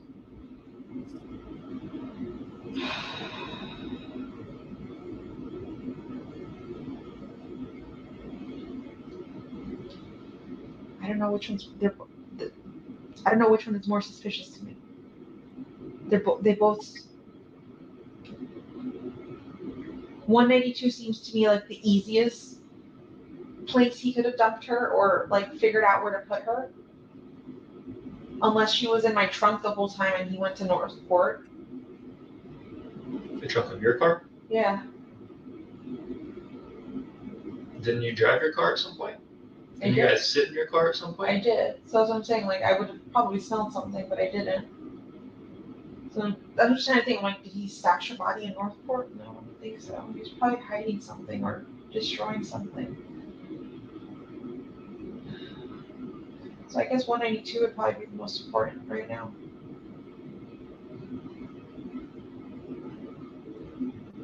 Yeah, if you believe him. For being in your trunk is oddly specific. The only reason I say that is because from what you guys have told me, he went directly from the hotel to Northport. I don't think he made any stops anywhere in Kissimmee or anything first and then went to Northport. All we know is what we can piece together through accessible cameras and data. So his movements, his driving patterns, his actions, we can only 100% say what they are if they're on Right, camera. Sally. Okay. So we can say he went to Northport because the car was in Northport, where he stopped, where he went in between. That cannot be factual from us if we don't have a camera. It could just be an assumption, which is why I want your assumption, because you know him, I don't. Yeah.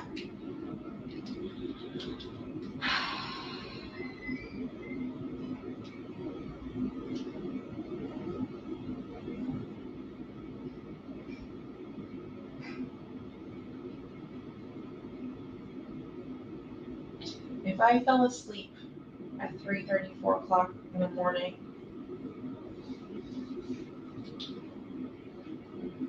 at the hotel, what was that, Monday night?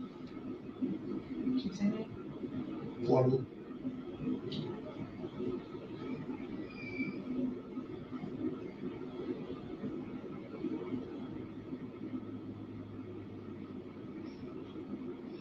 Just trying to think, like,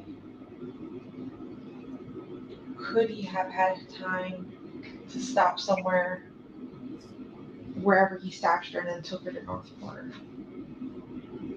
It's like she's talking about. Lost paperwork. Yeah, is she completely detached here? I don't know. I don't know what she's doing. I don't understand her. I mean, is this what she's doing to try to cope? Could be. I don't know how they're not like grabbing her by the shoulders and shaking her like, wake Right. up. I know. It's nuts, man. Yeah. I think he had time.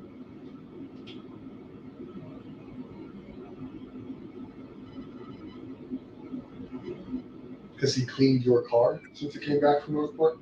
Has he brought it to a car wash? Good question. Detailed it, paid somebody to come out? No. Because you, through your, we call it a fiction novel, you pieced together what you think happened based on a suspicious activity, and you ended with, you think he put her in your trunk and brought her to Northport. Yeah. I know I asked you to make assumptions, but now I want to know why. Why is that how we finished this? What is in your mind leading you to believe that is the ending of the story? Because 192 seems like a really busy strip, and I can't think of anywhere immediately, like, other than going deep into St. Cloud, like passing St. Cloud, like going into Holapa or Harmony, that I could see some stashing the body somewhere around there. But Northport has so many wooded areas, and I feel like I don't know, you would be familiar with both areas. I just don't know him to ever drive down 182 super far down, like into St. Cloud. But I've known him to drive around all around Northport.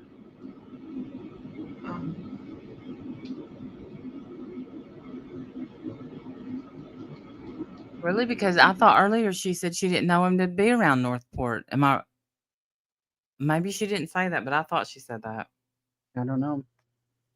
But see, I don't want to say anything and like lead you guys down to Northport to do a search and nothing's there. I'm just We're gonna thinking, go everywhere. You're searching woods right now, or she's not? okay. I just want to be like, I know you guys are like looking at me for the details, but I'm like, I don't want to send you on a wild goose chase.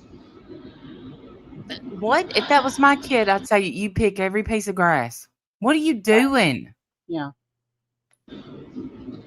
You know him better than us. You gotta really think.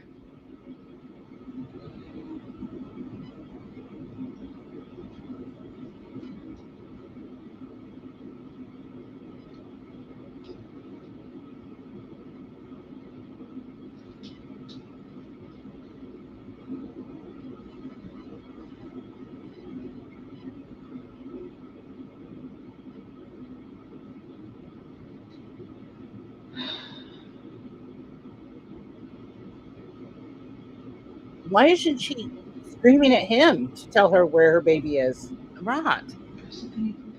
Like, Where did he take her? like that's who I'd be talking to. Call him. Get him on the phone. Get him to I talk feel like to her. you're becoming emotional right now. Bring his sorry tale in this room with me, and y'all will know within 20 minutes. Right. Exactly. Like I don't even. Maybe that's not possible. If he's already been arrested, has he already been arrested at this point? I'm assuming Yes. because of the pictures alone, right? Mm-hmm. Yeah. So he's already been arrested, but like get him on the phone. Can't we? Can we arrange that? Because you'll hear me talk to him. You'll hear what he has to say. Yeah. You'll be able to tell what I knew and what I didn't know.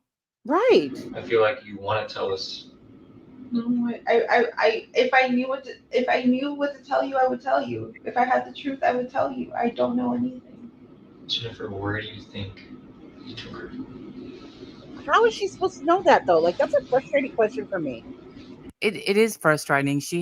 I don't think she knows. I don't know. I don't think I think she's a stupid mother. Yes, for sure. But I think if she knew, I think she would say something. I don't think she knows. No, I don't think she knows, but I also think that this is what happens when you Yes. Yeah. She's definitely ridiculous. And I'm sorry, the decisions that she made, I think, are beyond questionable. I want to say her parents.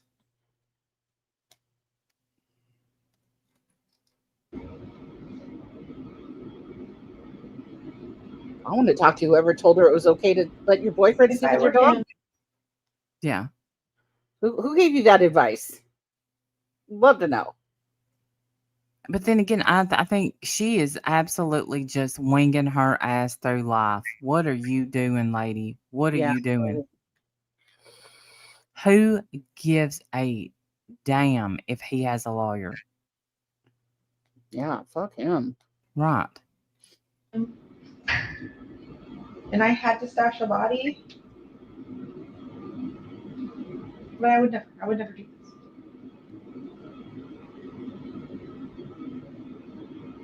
My mind would say to go to Lake Toho.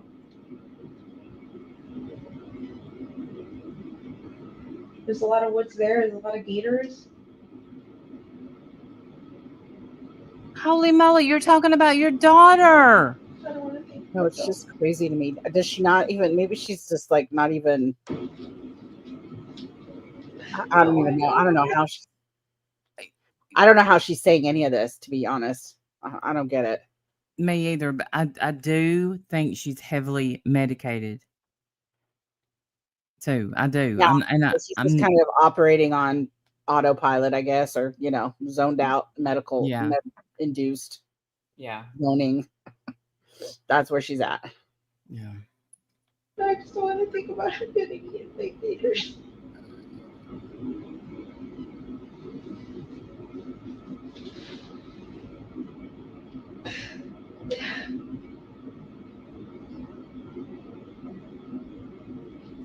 I don't know where she is.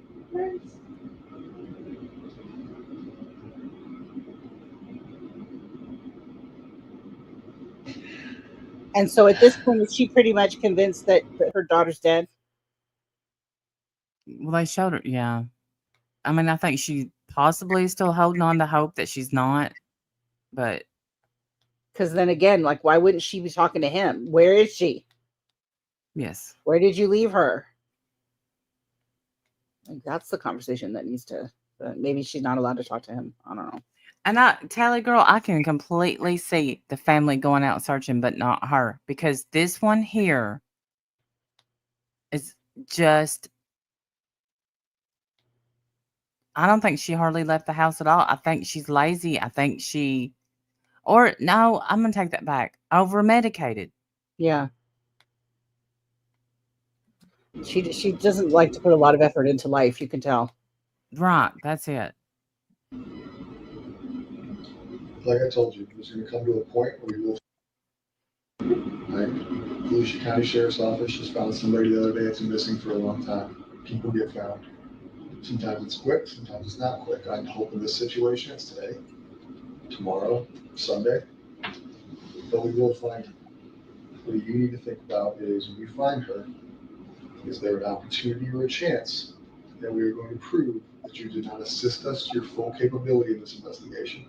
And if that is true, you need to think about the consequences of that. Consequences of hindering a murder investigation or a capital sexual battery investigation could be punishable up to probably the same charges, the same time in jail. I know you know that I don't believe what you're saying, and I know you know that I think you prioritize Stefan. But do you prioritize jail? You see what I'm saying? Like, if we come back and prove that you sat in this room and misled us, No. that you didn't lead us in the right direction, or that you assisted, or you acknowledged, or you knew, you're going to be warning from jail. If I knew anything, I swear I would tell you. He has mentioned we haven't discussed this. Why I had no not? suspicion of anything. Yeah, why not? He did not tell me any more details of where he went that day other than those traps that I had mentioned.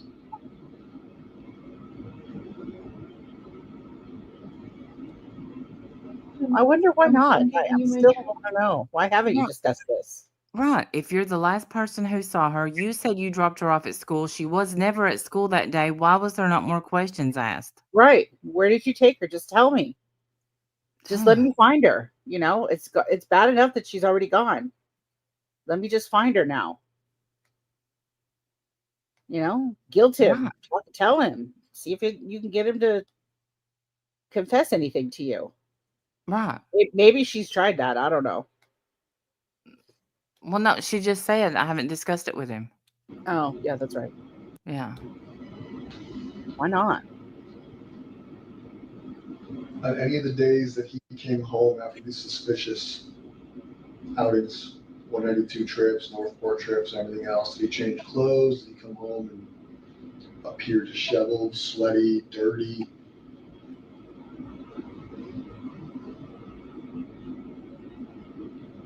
I don't believe he showered. He didn't bring that many changes of clothes with him, so I know he's repeated his outfit over and over. Now the voice is fine. This is what's bothering me. Yeah. It's possible he could have come home all sweaty and disheveled after the supposed changing the tire thing, but I wasn't home to see that. But other than that, I didn't see him come home dirty or sweaty or anything like that.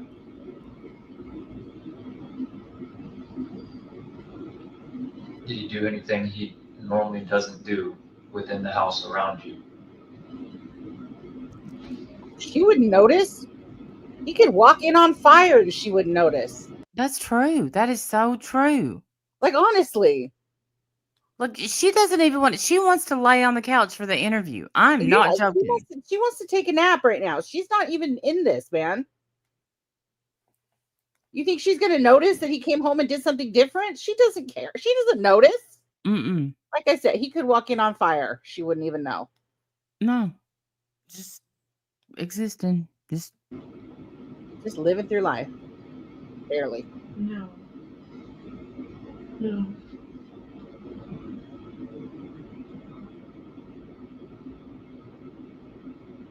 He was acting very normal, sitting on the computer chair, chatting away with me, talking about updating his phone.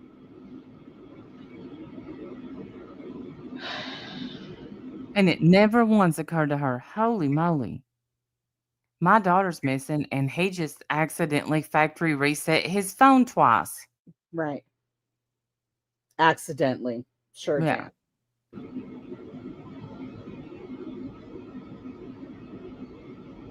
I hope they can still get stuff, even if it's factory reset. I don't know if they can or not. They can. They did. Good. And they got off his phone and his Google Drive. Jesus. Fucking monster.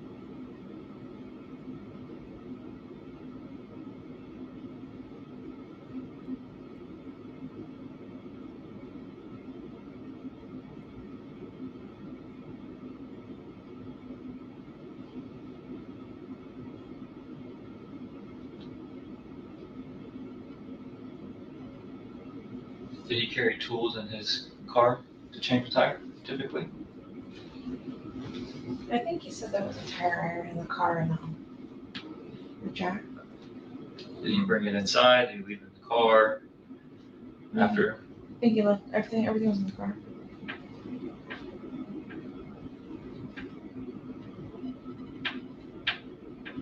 Did you ever go look at his car Mm-mm.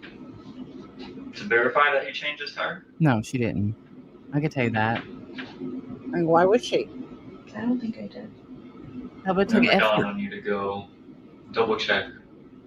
Except by the time he would have got back from the tire, you were gone, right? Yeah. What you told us? Yeah.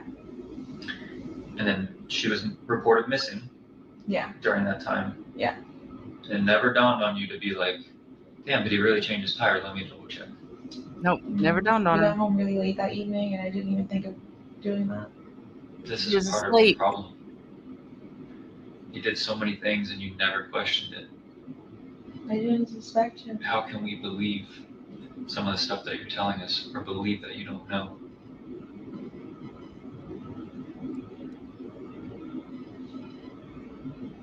I don't know how to say it. I mean, I guess I'm stupid and gullible and very trustworthy, but I didn't think he'd be the type to do anything like this. I didn't doubt. But he was the type to make your daughter right. give oral sex? And you didn't even notice that was going on for 4 years? Yeah. 3.5 years? You didn't notice? Why? You said you were home all the time. Ugh. But you knew he was vindictive. You described him as not trustworthy with his family. You described instances where you document where he was lying to his family, lying to you, lying to Mhm. others. Lying to his family, yes, but lying to You me. discussed that he wasn't that good of a person. You had to I know. Why would he lie to everybody else but not you? It's so weird. Right. it wasn't this family. You're not describing him in a positive light at all. So this trust, this caring, all this stuff makes no sense because you, Oh, I think she just absolutely regardless of the does not victimization, want to be alone. describe him as a good person. He's stealing from his parents, right? But he never stole from me. You guys have no money, but all he's doing is ordering things, right? He's buying himself things. He's not. You described him as a selfish thief. You even called it a robbery, that he robbed his parents. Mm-hmm. So you're trusting this dude who you're describing as Hey, 80s untrustworthy. girl. But I thought he was. Hey, Vicky. Love you. What happened to her? Where did you ask that? I can't fathom that. I can't wrap my head around that.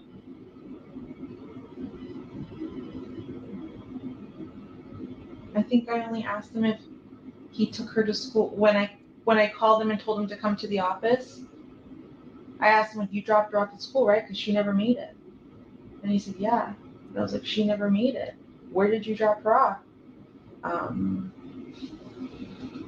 You guys sat in your car Tuesday night when I was out there. I was out there at least 4 hours. Just you two in that car. Yeah. You can't tell me you guys did not have any conversations about this. There's no way. A reasonable person would have been questioning him. You were the last person with her. What the hell happened this morning? You never did that in that car. No.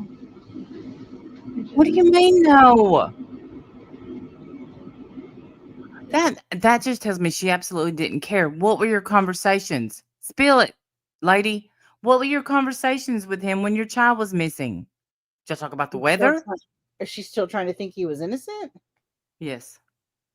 Like, like still, like maybe trying to figure out ways to get him out of the child porn stuff? I wonder if she was into. God, I have so many questions. I do too. I don't know why, but I don't think she was into it at all. I did. No, I don't. I don't know. Okay, well, maybe she's not. I'm just speculating because I don't understand. I don't either.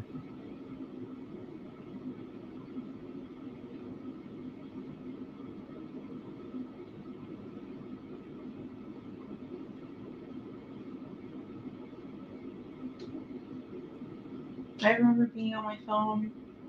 He was on my phone for a little bit. I know I was medicated. There you go. And I was just zoning out. I wasn't thinking anything of anything. I never asked him.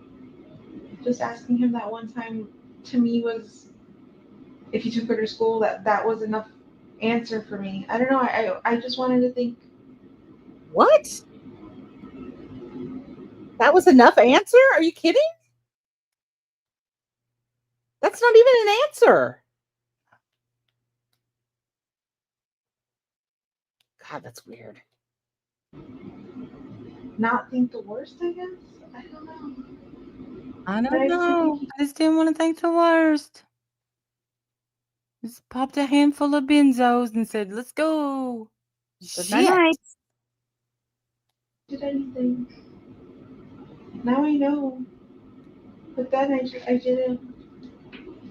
I was still believing everything he was telling me. Imagine how those two in Juvenile their field. robbery suspects utilize the excuse of I was high on bars, I took Xanax, I was blacked out. Right? Every juvenile robbery suspect you interview, I was in your words medicated, in their words high, incapacitated, drunk. It's an excuse to avoid admitting what happened. It really when is. You say you're medicated, I can't think of an amount of medication that will numb you so bad to numb the fact that your Well, she's on investigation freaking is elephant tranquilizers. I swear, the woman takes the hardest of the hard. Right. I mean, right now she's completely zoned out. She's not the only time that you see any feelings is possibly when it hits her daughter passed Right. away, and And then even sometimes that's temporary. right. It goes away as quick as it came. You know, she's on really hard stuff. It's the only thing that's helping her cope with life right now is being on that shit. Mhm. What's gonna happen when she comes out of this haze, man? She probably won't. Yeah, you're right. That's the beauty of our pharmaceutical industry. You get to stay in Neverland forever. Face for your missing. So being medicated is just an excuse to avoid answering why you didn't discuss with him what happened. No, I think she was It asleep in the minimizes car. I your think she guys' was interaction by nodding. saying you were not fully coherent with her. Person I know who can sit in a car and watch a bunch of detectives and crime scene investigators and everybody else search her house, seize her house, and be so numb that somehow is not ringing bells, is not overcoming the power of this little medication. There's no way. The human body will overcome that in a big situation. You didn't take enough medication to numb you of the reality of what was occurring. Adrenaline usually will take over. I mean, There's no way. Yeah. Unless you're fully incapacitated, there's no way you were so numb that everything he described to you, everything I described to you was not in forefront of your mind. You weren't numb. Just like these robbery kids weren't blacked out. They weren't high enough to not remember the robbery. They just don't want to talk about it. no, it wasn't clicking. It didn't click to me. Like you guys telling me like it wasn't as obvious, like this and that. I still believed the story he had told me that when we were sitting in the car. I still fully believed everything he had told me. I didn't doubt him. I really thought you guys were going after the wrong guy. I'm like, they're wasting time. The real suspect is out there. She's being sex trafficked. That was my biggest fear, is that she was being sex trafficked. I didn't think that she would actually be dead. That was that was your biggest fear, and then so when you saw the pictures that she actually was Right. By none other than your boo. right, you wanted them to lawyer up. Right. Get that sex trafficker a lawyer right away. Yes. But she thought enough to get him a lawyer. Yeah. Ooh, they think the same way we do. See, I really thought you guys were going after the wrong guy. yesterday. At that point, from the jump, we've been trying to find her.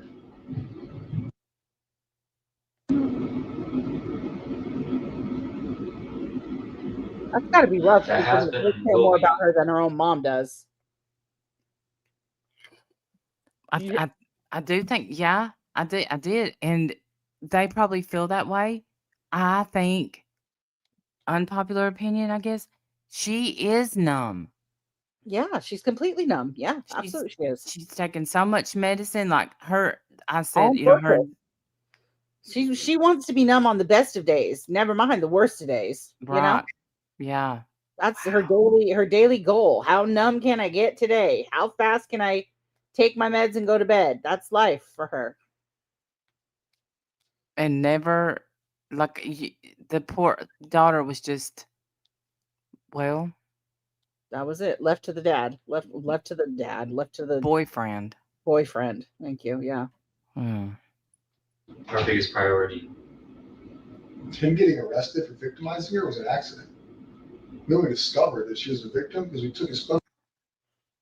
And I'm like so happy that happened, because if not, this would have continued to keep happening.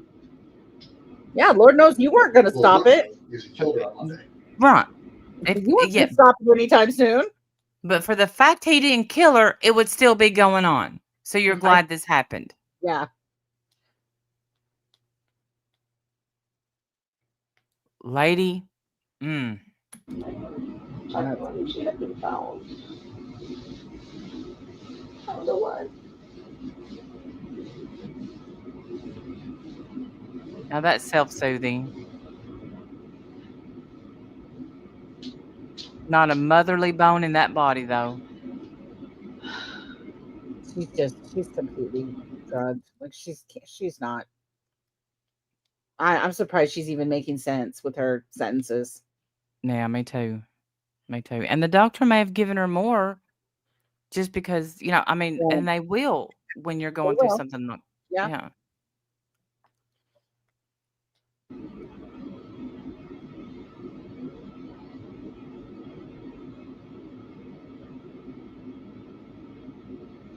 There's no, I've asked this before, but there's no like map you guys can show me of like with the highlighted route of where he could have taken to see if I could recognize anything or suspect anything. I can pull up a map on my phone of the areas you described, and we can go I was through gonna it. say it's called Google Maps, ma'am.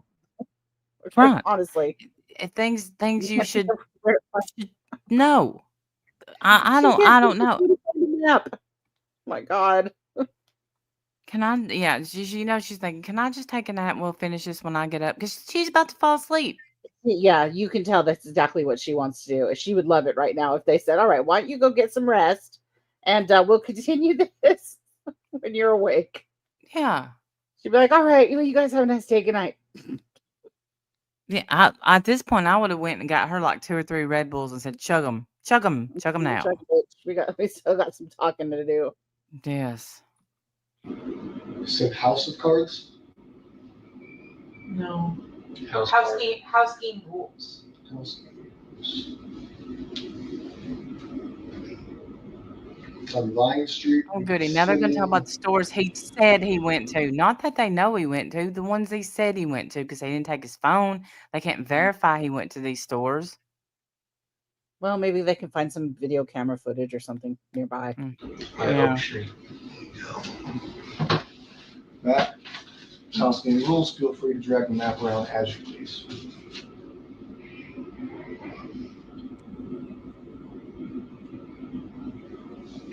That's all budget. Oh my god. And realistically, Florida has a lot of wetlands, so anything you see that's green may not necessarily be wooded, is maybe a rule, but we're looking more for where you think based off of this route, not necessarily just like the green parts of the map. Yeah. Calamity, do you happen to know where, how far the Hickory Tree Road place was from any of these places that they're looking for?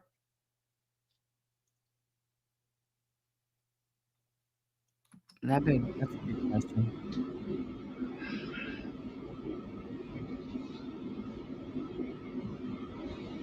This is doing no good. He's gotta be In so the back of frustrated. house game rules, I have access to the lake. I mean, how long did they keep going before they just like, fuck this? That is the one My- shop I can Mm. remember him specifically naming that he was going to that Monday. He said house game rules. Gray has it all Maybe I mapped get that, I out. don't know. Of course he does. Gray has it all mapped out. Is that what you said? Are y'all Yes. lying? Are you telling the truth over there? Coming for my Gray. Actually, he's not my Gray. I don't think he even knows who I am. See if we ever He doesn't know who I am, but he's my Gray because he agrees with me from yesterday. So yes, Gray. went down 192 together, it would He doesn't know it yet, but we are bound to be friends. typically be in this direction towards 535 towards Disney. That's why I find it really strange that you guys say St. Cloud because I've never gone into St. Cloud with him before. So you told me you have a friend in St. Cloud. I do. I don't know if he knows, but explain to him where she lives, who she is. Explain that relationship to him, because I don't think he's aware of it. No. Oh, okay. So one of my really good friends lives off of Old Canoe Creek Road, off Nolte. Okay. I don't know what neighborhood though. She's one of my really good friends. She's Mhm. somebody I know that lives in St. Cloud. She's one of like 2 people I know that live in St. Cloud. She's hung out with us, as in me and Stefan before. She's come over and hang out with me and Stefan would be hanging out there too, so we would all kind of hang out together. But 3D figures. Yeah, she's just a friend. And you're 100% sure he's never been to her house? Yes. Do they have their own friendship? Or is it just that's your friend and the only time he ever talks to her or hangs out with her is with you? Exactly. Just my friend. He would talk when she was around. And you just told me about the second person in St. Cloud. Who is that? Somebody I haven't seen in a long time. Her name is Courtney Brackman. She lives. Can you pull up the map? No. But he's never been over to her house either. So what? Yeah. What does it matter? You're just bringing up stuff that you're. Search. Oh, Wendy. Can't tell. Is she trying to waste their time or I can't tell with her. Deep down, maybe she thinks she's helping. What do you think looking at a map's going to do, ma'am? You don't know. You Right? don't know. You're just You just wasting said he's time. never been there ever. He's not her friend. Okay, so what would be the point of even giving that poor, That's sending great. the tape after her to go talk to, to go bug her about all this? Right. Let me guess, he was sleeping with her too? Seems like you don't know damn shit about anything. Mm-mm.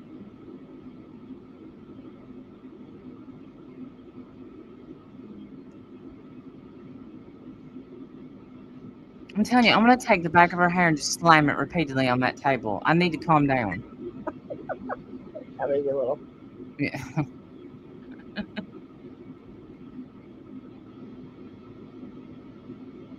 She lives somewhere in this area over here. Around here. Lake Lizzie to me is familiar. I would go hiking there often. There's don't a believe preserve there. Yeah, a few years ago, we would go hiking all the time with my friend Courtney, the one who lives right by there. With Stefan? No, Stefan would never come. Yeah. Now, would you tell him you're going to Lake Lizzie Preserve? I've mentioned it before, yeah, when we've gone. Okay. Did you take your daughter or did you leave her with Stefan? When we talked about St. Cloud and, he had asked for your top 5 places, why did this ever cross your mind? Lake Lizzie? Any of these places in St. Cloud that you're familiar with? I mentioned them the first time St. Cloud was brought up. I mentioned my 2 friends that live there. And then, I don't know if I ever mentioned Lake Lizzie. Not sure. Do you know if Lake Lizzie was special? She did enjoy going out there. Simmer down. Was she verbal about that? Like, did she make that known to you guys? She always told me that if we were to go hiking out there, to let her know, because I've gone hiking without her. I want to go. No, here she is put back up. It's been a This really is long what time gets since me. I've done a hike. This is, yeah, okay. You see it too. I Yeah. do. Yeah, her voice all of a sudden is normal. Like she's back in helping mode as opposed to in defense mode or in, denial mode. Yeah. Down Lake Lizzie with her. Okay. That's been at least 2 years.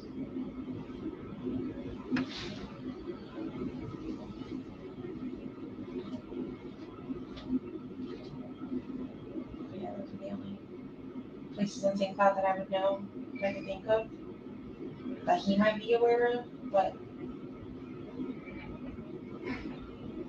But your gut tells us no. Lake Lizzie, probably not. Like, does he even remember what the name of Lake Lizzie is? Probably not. Then why did you bring her up? I don't even know Make if she her knows out. at this point. I think she's just throwing anything out at this point. Yeah. Because I think she's like, they don't believe me. They don't believe me. Yeah. And they don't. I happen to right now, I don't know. I don't know what I think. I think I need to wrap this up. Yeah, they do. They do.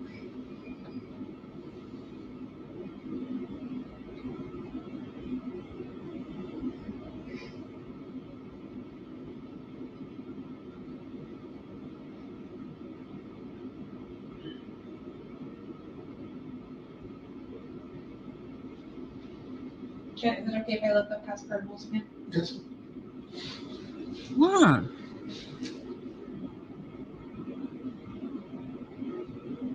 Or house rules too? See, that's what I was like, why? Why do you want to look that up?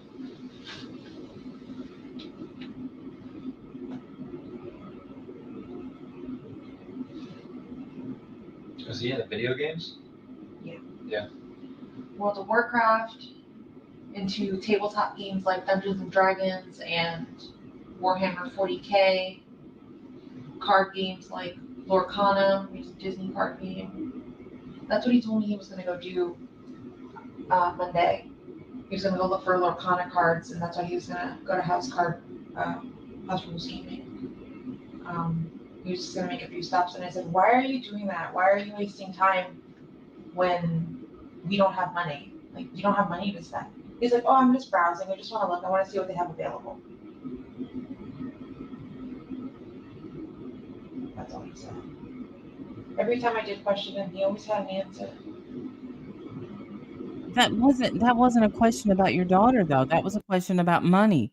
That, of course, that she didn't know she was missing yet. And now we know he was going to check the body. So,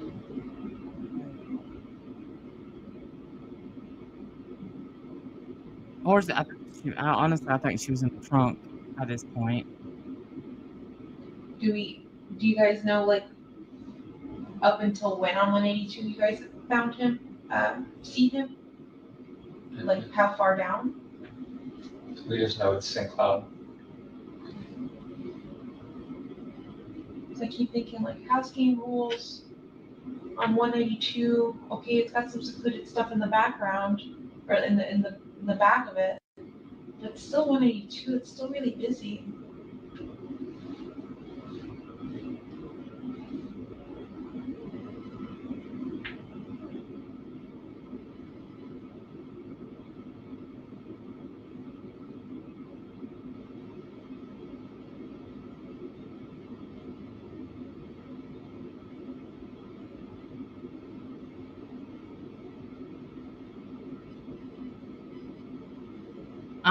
I want to know if any of this helped lead them to find, because I just heard Yes, them. that's what I want to know. Is this leading anywhere ever, or can we watch anything else?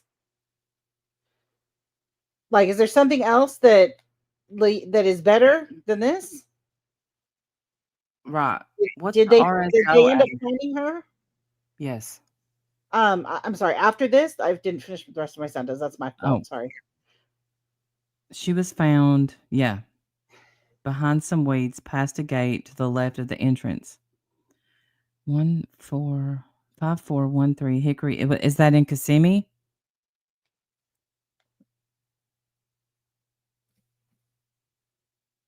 Because it doesn't say. It just says that she was found there. It doesn't say where that was.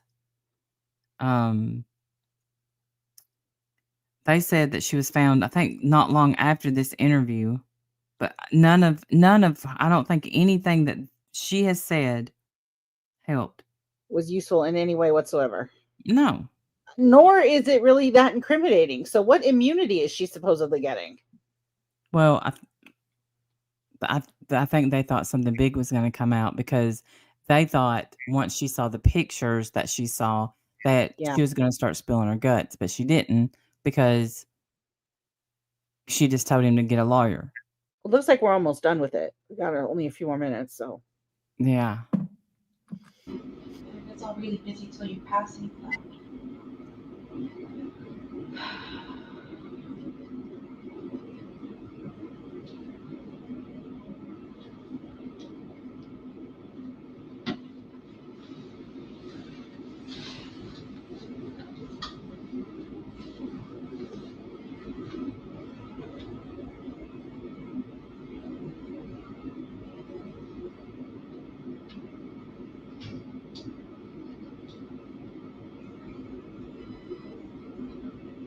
I can't think about anything. I need to ask my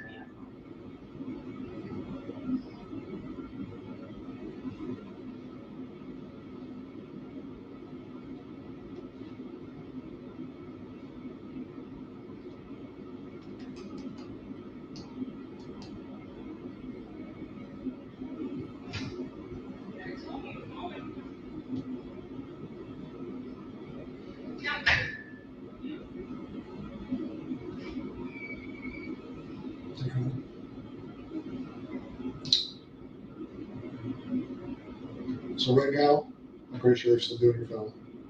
I think. How'd you get here?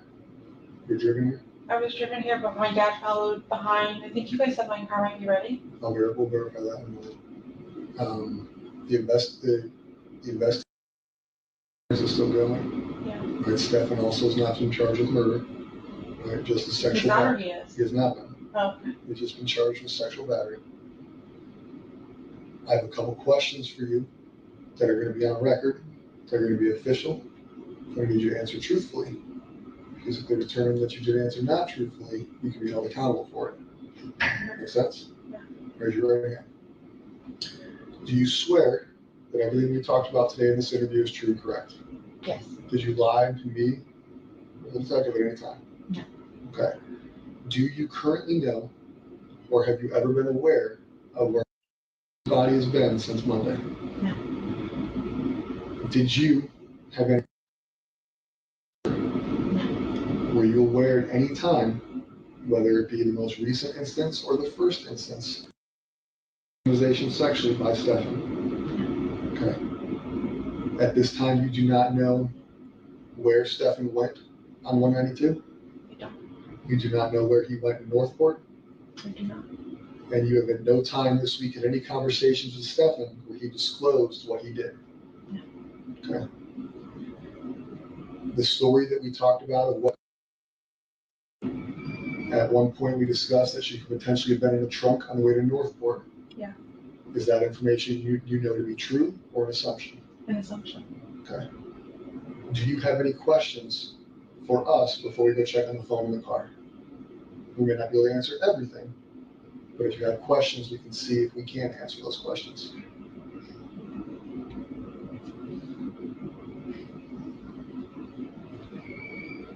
It's not your only opportunity. Your only opportunity phase was you saying you swear. Yeah. Okay. Lastly, the only opportunity, you obviously have numerous detectives' phone numbers, you have numerous agencies' phone numbers, things like that. So realistically, there will be other options for you to ask questions. I don't think I have questions right now. Okay. Hey, why not? I would say, can I talk to him? Let me I get the wonder- truth out of him. Let me Right. see.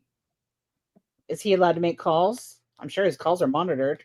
They are. There's some with his parents. I don't want you to think I was purposely an asshole to you. No, I know. All You're right. doing your job. Like I told you, like the sheriffs have probably reached out. You've been in communication with numerous people here. Those are my opinions and my opinions only. They don't reflect Sheriff Mina, the chief of PD, Kyle, any other detectives who talked to you. All right.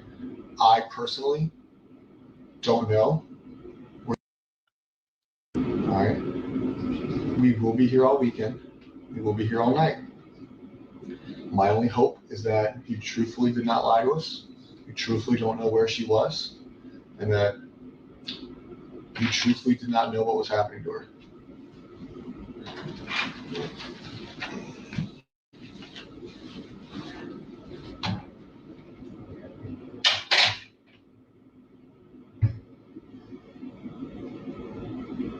Thanks.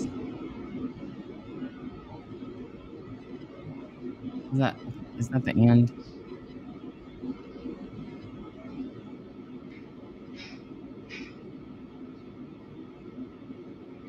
It just left her like that. Jeez.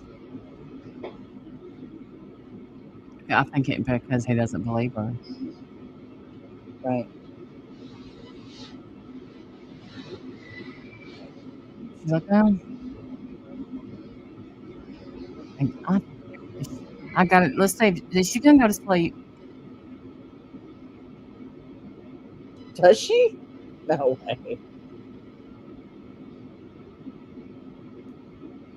You know that's what she's been wanting to do that whole time. Yeah, it's Finally. me. Yeah, Finally, I can get some rest. No, you know it's depression, and you know she's probably just looking, you know, wanting to get medicated as fast as possible to go to sleep. Oh, you're so welcome, Jamie. Thank you for staying here. Oh, wait. She's up.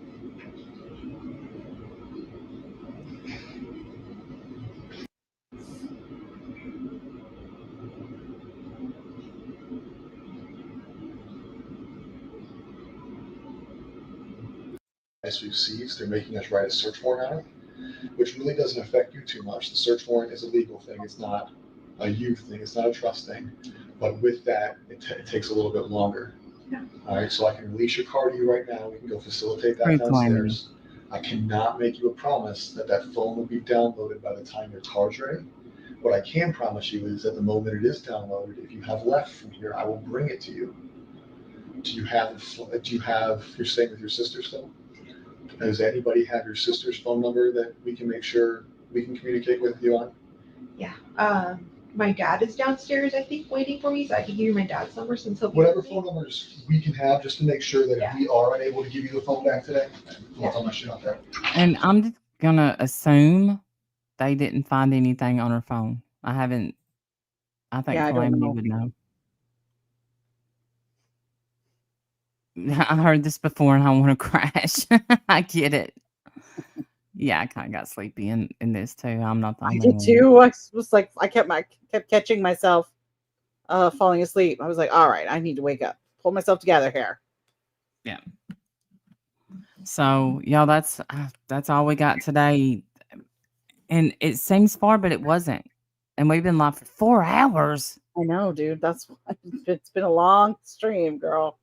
It has. Thank y'all so much for being here. Are we gonna come back tomorrow with more of this or Sure. Yeah, we can. okay, we'll see y'all tomorrow and I know we'll be able to find more interviews and stuff. So I'm gonna get Okay. searching. Y'all have a Awesome. great Sounds good. night. Bye, everybody. Bye y'all. Yes, please hit the See you thumbs up. tomorrow.